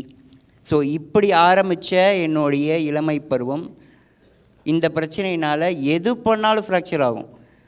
வேகமாக தும்பினால் கூட எனக்கு ஃப்ராக்சர் ஆகிருக்கு. இது வரைக்கும் 200க்கும் மேற்பட்ட முறை எலும்பு முறிவு ஏற்பட்டிருக்கு எனக்கு. இதுதான் மெடிக்கல் கண்டிஷன். ஸோ இதனால் என்னால் நார்மல் ஸ்கூல் போய் அட்டன் பண்ண முடியல. எனக்கு ஃப்ரெண்ட்ஸ் கிடையாது. ஒரு 4 செவத்துக்குள்ளேயே தான் என்னோடய வாழ்க்கை. அது ஒன்று என்னோடய பெட்ரூம் செவராக இருக்கும், இல்லை ஹாஸ்பிட்டல் ரூமாக இருக்கும், இல்லை ஆப்ரேஷன் தியேட்டராக இருக்கும். ஸோ இப்படி தான் என்னுடைய இளமை பருவம் ஒரு 17 வருஷம் போச்சு. இப்படி இருந்தப்போ என்னை அந்த 4 செவத்து விட்டு என்னால் வெளில வர முடியல. பட் எனக்கு சப்போர்ட்டிவ் பேரண்ட்ஸ் இருந்தாங்க, பிரதர் இருந்தார். என்னுடைய சகோதரர் இந்த கல்லூரியோடைய அலுமினி, அவர் ரிஸ்வி அப்படின்னு சொல்லக்கூடிய மெக்கானிக்கல் பேட்ச் 2007 or 2008. ஸோ இந்த மாதிரி பேரண்ட்ஸ் அண்ட் பிரதர்ஸ் சப்போர்ட் இருந்தது. சரி, 4 செவத்துக்குள்ளே இருக்கிறோம், இதில் இருந்து நம்ம என்ன பண்ணலாம்? இந்த வெறும் ப்ராப்ளம்ஸ் மட்டும் பார்க்காம இதிலேருந்து நம்ம என்ன ஆப்பர்ச்சுனிட்டி இருக்குது அப்படின்னு பார்க்கும்போது என்னோடய பேரண்ட்ஸோட சப்போர்ட்டில் நான் என்ன பண்ணேன், ஹோம் டியூஷன் வச்சு நான் தனியாக வீட்டில் இருந்தே படித்து ப்ரைவேட்டாக 10th 12th பப்ளிக் எக்ஸாம்ஸ் எழுதி முடித்தேன். ஸோ வீட்டிலேருந்து படித்தா போதுமா, கல்வி கிடச்சிருச்சு, ஓகே போதுமா அப்படின்னா, அப்பயுமே எனக்கு ஒரு மிகப்பெரிய ஒரு வருத்தம் அப்படின்னா, எனக்கு ஃப்ரெண்ட்ஸே கிடையாது. எங்கள் அண்ணனுக்கு நிறைய ஃப்ரெண்ட்ஸ் இருப்பாங்க, எனக்கு ஃப்ரெண்ட்ஸே கிடையாது. அந்த ஃப்ரெண்ட்ஸு, அவங்களுடைய ஃப்ரெண்ட்ஸ்கிட்ட கொஞ்சம் நேரம் நம்ம டைம் ஸ்பெண்ட் பண்ணும்போதே என்னோடய பிரச்சனைகளும் என்னோடய வலிகளும் எனக்கு மறக்கிறது எனக்கு ஃபீல் ஆச்சு. ஸோ நமக்கும் ஃப்ரெண்ட்ஸ் வேணும் அப்படிங்கிற ஒரு சின்ன ஆசையில் ஆரம்பித்தது தான் நான் டெய்லியும் காலேஜ் போய் படிக்கணும் அப்படிங்கிற ஆசை. ஸோ காலேஜ் போய் படிக்கணும் அப்படிங்கும்போது நான் எனக்கு தெரிஞ்ச நிறைய பேர் என் வீட்லேயே என்னோடய சொந்தக்காரங்க எல்லாருமே என்ன சொன்னாங்க அப்படின்னா, நீ உன் ரூமை விட்டு வெளில வந்தே 6 மாதம் ஆகுது, உன் பெட்டை விட்டு எந்திரிச்சு 3 மாதம் ஆகுது, நீ எப்படி டெய்லி காலேஜ் போக முடியும், இது சாத்தியமே இல்லை, இது ஒரு பகல் கனவு அப்படின்னு சொன்னாங்க. பட் எனக்குள்ளே அந்த ஆசை இவங்களாம் சொல்ல இன்னும் கொஞ்சம் அதிகமாகிட்டே இருந்தது. இல்லை, நம்மளால் முடியும், நான் காலேஜ் போகணும் அப்படின்னு சொல்லி இந்த விஷயத்தை என்னோடய பேரண்ட்ஸை சொல்லும்போது அவங்களும் ஆஸ் ஆல்வேஸ் அவங்க எனக்கு சப்போர்ட் பண்ணி, சரி உனக்கு என்ன காலேஜ் சூட் ஆகும் அப்படிங்கும்போது சென்னையில் கொஞ்சம் எந்தெந்த காலேஜுன்னு ஷார்ட்லிஸ்ட் பண்ணி, இப்போது ரூபேஷ் சார் பேசின மாதிரி அவருடைய காலேஜ் லாயலா காலேஜில் தான் நானும் படித்தேன். ஸோ அதுதான் சிட்டியில் ஓரளவுக்கு ஆக்சசபிளான காலேஜ் அப்படின்னு சொல்லி ஃபைண்ட் அவுட் பண்ணாங்க. இங்கே பெரும்பாலான உங்களுக்கு தெரிஞ்சிருக்கும், லாயலா காலேஜில் சீட்டு கிடைக்கிறது அவ்வளோ ஈஸி கிடையாது. நல்லா படிக்கிற நார்மல் பையனுக்கு கிடைக்கிறதே ரொம்ப கஷ்டம். நம்ம சுமாராக படிக்கிற ஒரு அப்நார்மலான பையன், ஸோ இன்னும் பல மடங்கு கஷ்டம். ஸோ அதையும் எப்படியோ எனக்கு சீட்டு வேணும்னு சொல்லி கஷ்டப்பட்டு நான் ரெக்கமெண்டேஷன் போய் நின்று எல்லா வாசல்களையும் எனக்கு சொல்லப்பட்ட விஷயம் என்னென்னா, சீட்டை வேஸ்ட் பண்ண போகிறப்பா நீலாம் வந்து 3 வருஷம் முடிப்பியா அப்படின்னு தான் நிறைய பேர் கேட்டாங்க. அப்போ ஏதோ ஒரு தைரியத்தில் இல்லை சார் முடிப்பேன், கண்டிப்பாக முடிச்சிருவேன் அப்படின்னு சொல்லி நான் வாங்கின அந்த முதல் சீட்டு. அதோடைய பயம் வந்து எனக்கு எப்போ தெரிஞ்சிச்சு அப்படின்னா, என்னோடய முதல் நாள் கல்லூரி அன்னைக்கு தான் எனக்கு தெரிஞ்சது. ஒருவேளை அவங்க சொன்ன மாதிரி நம்ம தோற்றுருவோமோ, நம்மளால் 3 வருஷம் படிக்க முடியாதோ, நடுவுலேயே ட்ராப் ஆகிட்டோம் அப்படின்னா நம்ம வேறு நிறையா பேசிட்டோம், இப்போ வந்து இது ரொம்ப அசிங்கமாக போயிருமே அப்படிங்கிற அந்த ஃபியர் ஆஃப் ஃபெயிலியர் எனக்கு அன்றைக்கி ரொம்ப ஃபீல் ஆச்சு. ஸோ அப்படி ஆரம்பித்த கல்லூரி பயணம் அது வந்து எனக்கு என்னோடய கல்லூரி வந்து எனக்கு நிறைய நல்ல நண்பர்களை கொடுத்தது. நான் டே 1லேருந்து எனக்கு வந்து நான் வீட்லேயே இருந்தனால எனக்கு எப்படி ஒரு அட்டெண்டன்ஸ் கொடுக்கணும், எனக்கு எப்படி ஒரு கிளாஸ் ரூம் இருக்குன்னு கூட தெரியாது. ஸோ அப்போலேருந்து என்னோடய நண்பர்கள் தான் எனக்கு எல்லா விஷயத்தையும் சொல்லி கொடுத்து, என்னோடய கிளாஸ் ரூம் வந்து 2வது மாடியில் இருக்குது அப்படின்னா கூட டெய்லி அவங்களுக்குள்ளே ஒரு வாட்ஸ்அப் குரூப் வச்சுட்டு அதில் இவர் யார் ஃபஸ்ட்டு மேலே கூட்டிகிட்டு போகிறது, ஈவினிங் யார் கீழே கூட்டிகிட்டு வர்றது அப்படிங்கிற அளவுக்கு என்னோடய ஃப்ரெண்ட்ஸ் எனக்கு சப்போர்ட் பண்ணி நான் என்னோடய வாழ்க்கையில் எனக்கு கிடைச்ச முதல் வெற்றி அப்படின்னா என்னோடய டிகிரி தான். ஸோ அதுக்கு முழுக்க காரணம் வந்து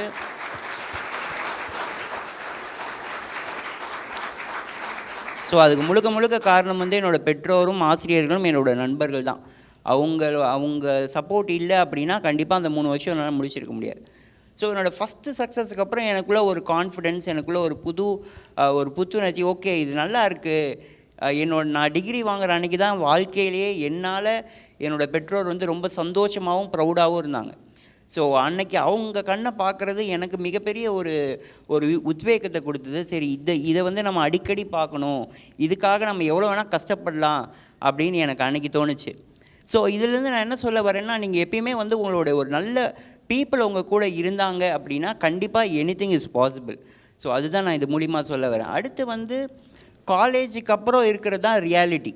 ஸோ இப்போல்லாம் காலேஜ் ஜாலியாக இருக்கீங்க, நீங்கள் எல்லாம் இன்ஜினியரிங் படிக்கிறீங்க, இப்போ பேரண்ட்ஸ் சப்போர்ட் பண்ணுவாங்க, வந்துட்டு போகிறது கட் அடிக்கிறது எல்லாமே வந்து செம ஜாலியாக இருக்கும், ஃப்ரெண்ட்ஸோடு அரட்டை அடிக்கலாம். பட் இது முடிச்சுட்டு போகும்போது அது எவ்வளோ பெரிய கேஷுவல் பர்சனாக இருந்தாலும் ஒரு கார்னர் ஆஃப் த மைண்டில் வந்து நம்ம அடுத்து என்ன பண்ண போகிறோம், நம்ம எதை நோக்கி போகிறோம் அப்படிங்கிற ஒரு பயம் வரும். So that is reality. So காலேஜுக்கு அப்புறம் நான் ரியாலிட்டிக்கு போகிறது வந்து காலேஜ் அளவுக்கு எனக்கு ஈஸி கிடையாது. நிறைய கேம்பஸ் இன்டர்வியூஸில் நான் வந்து இப்போ ஹெச்ஆர் சார் கூட இருக்கிறதுனால நான் சொல்கிறேன், ஹெச்ஆர் ப்ரொஃபஷனல்ஸ் நிறைய பேர் இருக்காங்க. நிறையா காலேஜ் கேம்பஸ் நான் அட்டன் பண்ணியிருக்கேன். அட்டன் பண்ணும்போது சில பேர் வந்து அப்ஃப்ரண்ட் ரிஜெக்ட் பண்ணிடுவாங்க. இல்லை sir, I don't think so, நீங்கள் வந்து you are fit for this role அப்படின்னு சொல்லிடுவாங்க. அது கூட எவ்வளோ பரவாயில்ல. இன்னும் சில பேர் என்ன பண்ணுவாங்கன்னா, ஃபார் நேம் சேக் வந்து லெட்டர் ஆஃப் இன்டென்ட் கொடுத்துருவாங்க. எனக்கு டேட் ஆஃப் ஜாயினிங் வந்து உங்களுக்கு மெயிலில் கம்யூனிகேட் பண்ணுறோம் அப்படின்னு சொல்லி அனுப்பிச்சிருவாங்க. நம்மளும் மெயில் வரும்னு காத்திருந்து பல மாதங்கள் போயிடுச்சு. யூஸ்வலாக ஹெச்ஆர்ஸ் எல்லாமே சொல்லுவாங்க, will get back to you shortly அப்படின்ட்டுருவாங்க. அந்த மாதிரி பல ரிப்ளைஸ் நான் வந்து வாங்கியிருக்கேன். இப்போ எங்கே போனாலும் இந்த மாதிரி ரிஜெக்ஷன், எங்கே போனாலும் இந்த மாதிரி வந்து ஒரு இது. சரி, நம்ம ஏன் வேலைக்கு போகணும், நம்ம வந்து ஒரு பிஸ்னஸ் ஆரம்பிப்போம் அப்படின்னு சொல்லி எங்கள் ஃபேமிலியும் பிஸ்னஸில் இருந்தனால, பட் கம்ப்ளீட்லி வேறு ஒரு அவுட் ஆஃப் நான் வந்து ஒரு புதுசாக ஒரு விஷயம் பண்ணணும் அப்படின்னு சொல்லி ஒரு ரெஸ்டாரண்ட் பிஸ்னஸ் ஆரம்பித்தேன். அந்த ரெஸ்டாரண்ட் பிஸ்னஸ் ஆரம்பத்தில் நான் அப்போவே வந்து அந்த ரெஸ்டாரண்ட்டில் வந்து ஒரு 13-14 மணி நேரம் டெய்லியும் நான் வந்து வேலை பார்த்து அப்போயுமே இனிஷியலாக ரொம்ப சூப்பராக போயிட்டு இருந்த அந்த பிஸ்னஸ் வந்து ஒரு 10 மாதத்துலேயே பயங்கரமாக லாஸ் ஆகிருச்சு. அப்போவே எங்களுக்கு ஒரு பழக்கம் இருந்தது என்னென்னா, நாங்கள் எவ்ரிடே ப்ராஃபிட் அண்ட் லாஸ் பார்ப்போம். இன்றைக்கி வியாபாரம் பண்ணதில் லாபமாக நட்டமாக, அவ்வளோதான். ஸோ அப்படி கண்டினியூஸாக பார்த்துக்கிட்டே இருக்கும்போது கன்சிக்யூட்டிவாக நிறைய லாஸ் ஆகிட்டே இருந்தப்போ ஒரு நாள் நைட் எனக்கு தோணுச்சு, சரி இதுக்கு மேலே வந்து நம்ம வந்து ரன் பண்ணக்கூடாது, க்ளோஸ் பண்ணிடுவோன்னு சொல்லிட்டு ஒவ்வொரு நைட் முடிவு பண்ணி க்ளோஸ் பண்ணியாச்சு. பயங்கரமான அது க்ளோஸ் பண்ணதுக்கப்புறம் தான் வந்து திரும்ப எகெயின் காலேஜ் முடித்தப்புறம் எனக்கு இருந்த அதே விஷயம் என்ன, நம்ம எல்லோரும் சொன்ன மாதிரி திரும்ப நம்ம வந்து ஒரு ஃபெயிலியர் ஆகிட்டோமே, ஒரு ஃபெயிலியர் பர்சன் ஆகிட்டோமே, நம்ம இப்போ அடுத்து என்ன பண்ண போகிறோம் அப்படிங்கும்போது எனக்கு என்ன பண்ணுறதுனே தெரியல. வேலை கிடைக்கல, ஆரம்பித்த பிஸ்னஸ் வந்து தோற்றுருச்சு. அப்படின்னு பயங்கரமான ஒரு டிப்ரெஷனான ஸ்டேட்டில் இருக்கும்போது, ப்ளஸ் எனக்கு வந்து நிறைய உடல் வலிகள் அந்த மாதிரி இருக்கும்போது நான் நிறைய இரவுகள் வந்து நான் கண்ணீர்லேயும் வேதனையிலையும் செலவழிச்சிருக்கேன். இன்ஃபேக்ட் சொல்லப்போனால் நான் நிறைய வாட்டி வந்து நான் வந்து எதுக்கு நம்ம இவ்வளோ கஷ்டத்தோடையும் இவ்வளோ சிரமத்தோடையும் நம்ம பேரண்ட்ஸையும் கஷ்டப்படுத்தி நம்ம என்ன பண்ண போகிறோன்னே தெரியல, நம்ம எதுக்காக உயிர் வாழணும் அப்படின்னு நான் நினச்ச இரவுகள் நிறைய இருக்குது. பட் அதுலேயும் ஒரு கொடுமை என்னன்னு கேட்டிங்கன்னா, நான் ஏதாவது ஒரு ஃபார் எக்ஸாம்பிள் ஒரு சூசைட் பண்ணணுன்னா கூட அதுக்கு கூட எனக்கு இன்னொருத்தருடைய உதவி தேவை. அதுதான் என்னுடைய கண்டிஷன்.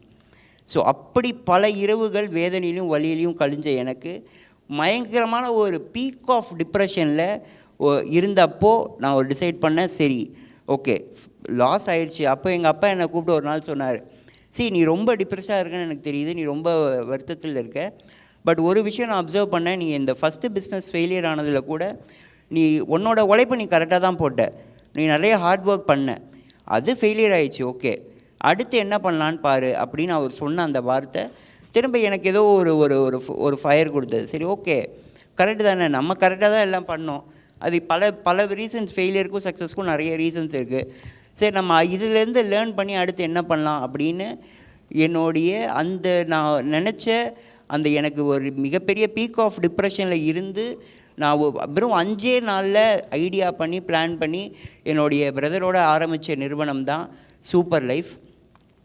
2019 ஆரம்பித்த சூப்பர் லைஃப் வந்து இன்றைக்கி வந்து ஒரு 7 பிரான்ச் வரைக்கும் போயிட்டு எங்களுக்கு வந்து இப்போது வந்து ஒரு 3.5 லட்சம் வாடிக்கையாளர்கள் இருக்காங்க, 100 மேற்பட்ட எம்ப்ளாயீஸ் இருக்காங்க. இதெல்லாம் விட எனக்கு பர்சனலாக மனசுக்கு நைட்டு படுக்கும்போது நிம்மதி கொடுக்குற ஒரு விஷயம் என்னென்னா, என்னையும் சேர்த்து எங்கள் நிறுவனத்தில் மொத்தம் 8 மாற்றுத்திறனாளிகள் வேலை பார்க்குறாங்க.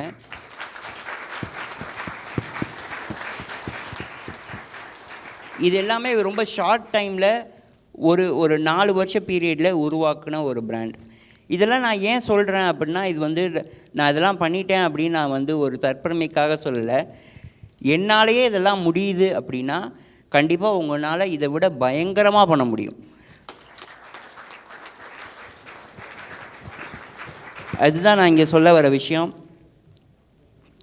ஸோ இன்னொரு சின்ன இன்சிடெண்ட் நான் சொல்லணும்னு நினைக்கிறேன். நான் ரீசெண்ட் டைம்ஸில் நிறைய வந்து சோஷியல் மீடியாவில் ஆக்டிவாகவும் நிறைய கண்டென்ட்ஸ் நிறைய இந்த மாதிரி மேடைகள் போய்கிட்டு இருந்ததை சடனாக ஒரு நாள் வந்து நான் ஸ்டாப் பண்ணிட்டேன். ஏன்னு கேட்டிங்கன்னா, அது நிறைய நம்ம எந்த விஷயம் பண்ணாலுமே கொஞ்சம் அப்படி இப்படி விமர்சனங்கள் வரதான் செய்யும். அது நம்ம ஃபஸ்ட்டு டைம் வரும்போது செகண்ட் டைம் வரும்போது நம்ம அது ரொம்ப பர்சனலாக எடுத்துப்போம்.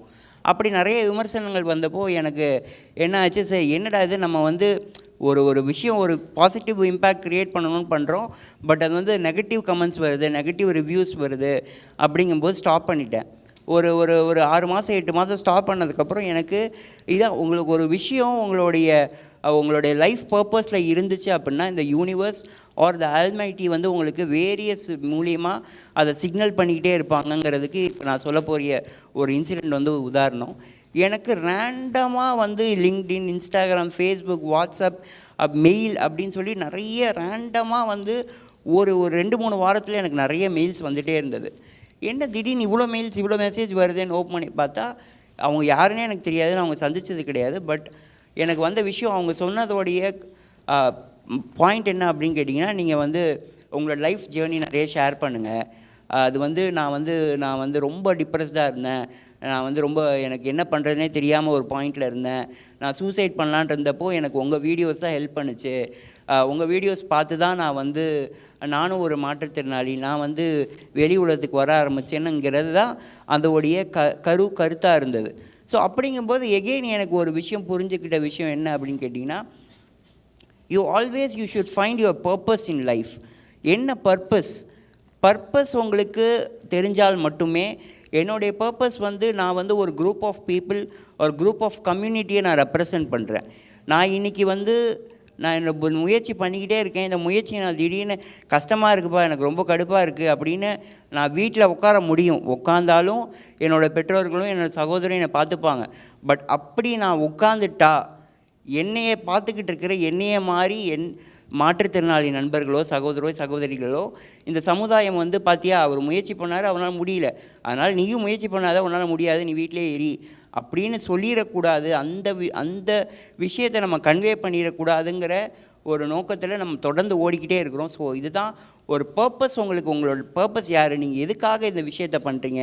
உங்கள் கோல் வந்து வெறும் பணம் சம்பாதிக்கிறது, வீடு வாங்குறது, கார் வாங்குறது, ஊருக்கு வெளியில் சென்னைக்கு மிக அருகில் திண்டிவனத்தில் ஒரு வீடை வாங்கி கட்டுறது அப்படின்னு இல்லாமல் நீங்கள் சக்ஸஸ் ஆனீங்க அப்படின்னா நீங்கள் இத்தனை பேர்த்துக்கு வேலை கொடுப்பீங்க, நீங்கள் இத்தனை பேர்த்த படிக்க வைப்பீங்க, உங்களோட ஊர் மாறும், உங்களோட இது மாறும்.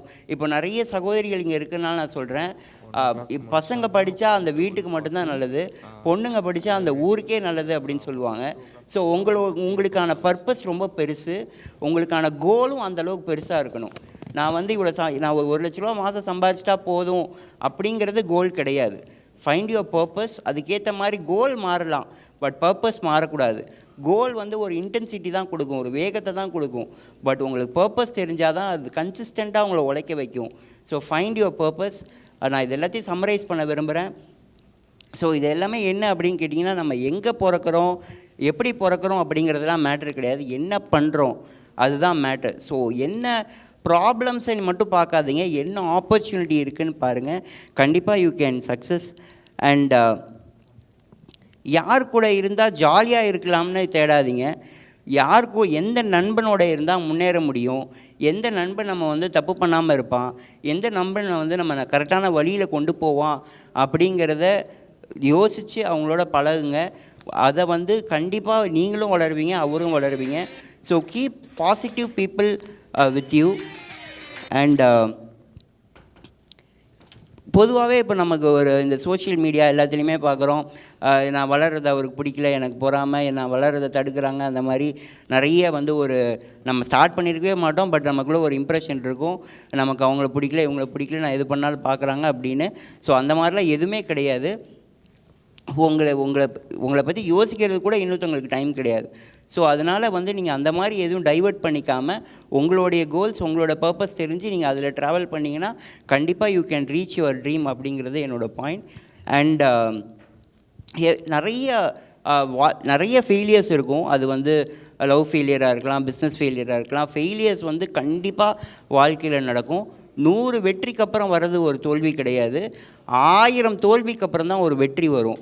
ஸோ இது நிறைய பேர் வந்து இப்போ ஃபெயிலியர் பற்றி பேசிகிட்டு இருந்தாங்க இந்த கான்ஃபரன்ஸில் கூட. ஆஸ் ஆன் டேட்டு தான் அது ஃபெயிலியர், பட் அதை நீங்கள் கிவ் அப் பண்ணிட்டீங்கன்னா தான் அது ஃபெயிலியர்னு கன்ஃபார்ம் ஆகும். ஒரு ஃபெயிலியர் ஆகிட்டோம் அப்படின்னு நான் இதுக்கப்புறம் ட்ரை பண்ண மாட்டேன் நீங்கள் எடுக்கிற முடிவு தான் ஃபெயிலியரே தவிர, உங்களோட முயற்சியை அன்னைக்கு தோத்துட்டால் அது தோல்வி கிடையாது. ஸோ வந்து உங்களுடைய ஒரு ஃபெயிலியரில் உங்களுக்கு ஒரு எனர்ஜி நெகட்டிவாக கிடைக்கிது அப்படின்னா அதை வந்து எப்படி பாசிட்டிவாக யூஸ் பண்ணலாம் அப்படின்னு பார்த்து நீங்கள் கண்டிப்பாக யூஸ் பண்ணால் உங்களுக்கு மிகப்பெரிய ஒரு உயரம் காத்திருக்குது. அண்ட் எகெயின் நான் சொன்ன மாதிரி உங்களுடைய பர்பஸ் என்னன்னு தெரிஞ்சு அதை நீங்கள் ஃபாலோ பண்ணுங்கள். கண்டிப்பாக மிகப்பெரிய ஒரு மாற்றத்தை உருவாக்கணும் அப்படின்னா அது வந்து தொழில் முனைவோர் ஆண்டர்ப்ரனர்ஷிப்பில் ஈஸியாக பண்ண முடியும். நான் வந்து எந்த ஒரு இதையுமே ப்ரொஃபஷ்னல் லைஃப்பையோ ஆண்டர்ப்ரனர்ஷிப்பையோ நான் குறைச்சி எதுவும் சொல்லலை, ரெண்டுத்துலேயுமே பண்ண முடியும். பட் இது பெரிய சேஞ்ச் பண்ணணும் அப்படின்னா, சீக்கிரம் பண்ணணும் அப்படின்னா அது ஆண்டர்ப்ரனர்ஷிப்பில் ஈஸியாக பண்ண முடியும். உங்களோட மெசேஜ் வந்து ஈஸியாக எல்லாத்துக்கும் போய் சேரும் அப்படிங்கிறத எல்லாம் வல்ல இறைவனை நீங்கள் எல்லாருமே மிகப்பெரிய ஒரு வெற்றி அடையணுங்கிறத வேண்டிக்கிட்டு இந்த அருமையான வாய்ப்புக்கு நன்றி கூறி என்னோடய இதை நிறைவு செய்துக்கிறேன். தேங்க்யூ.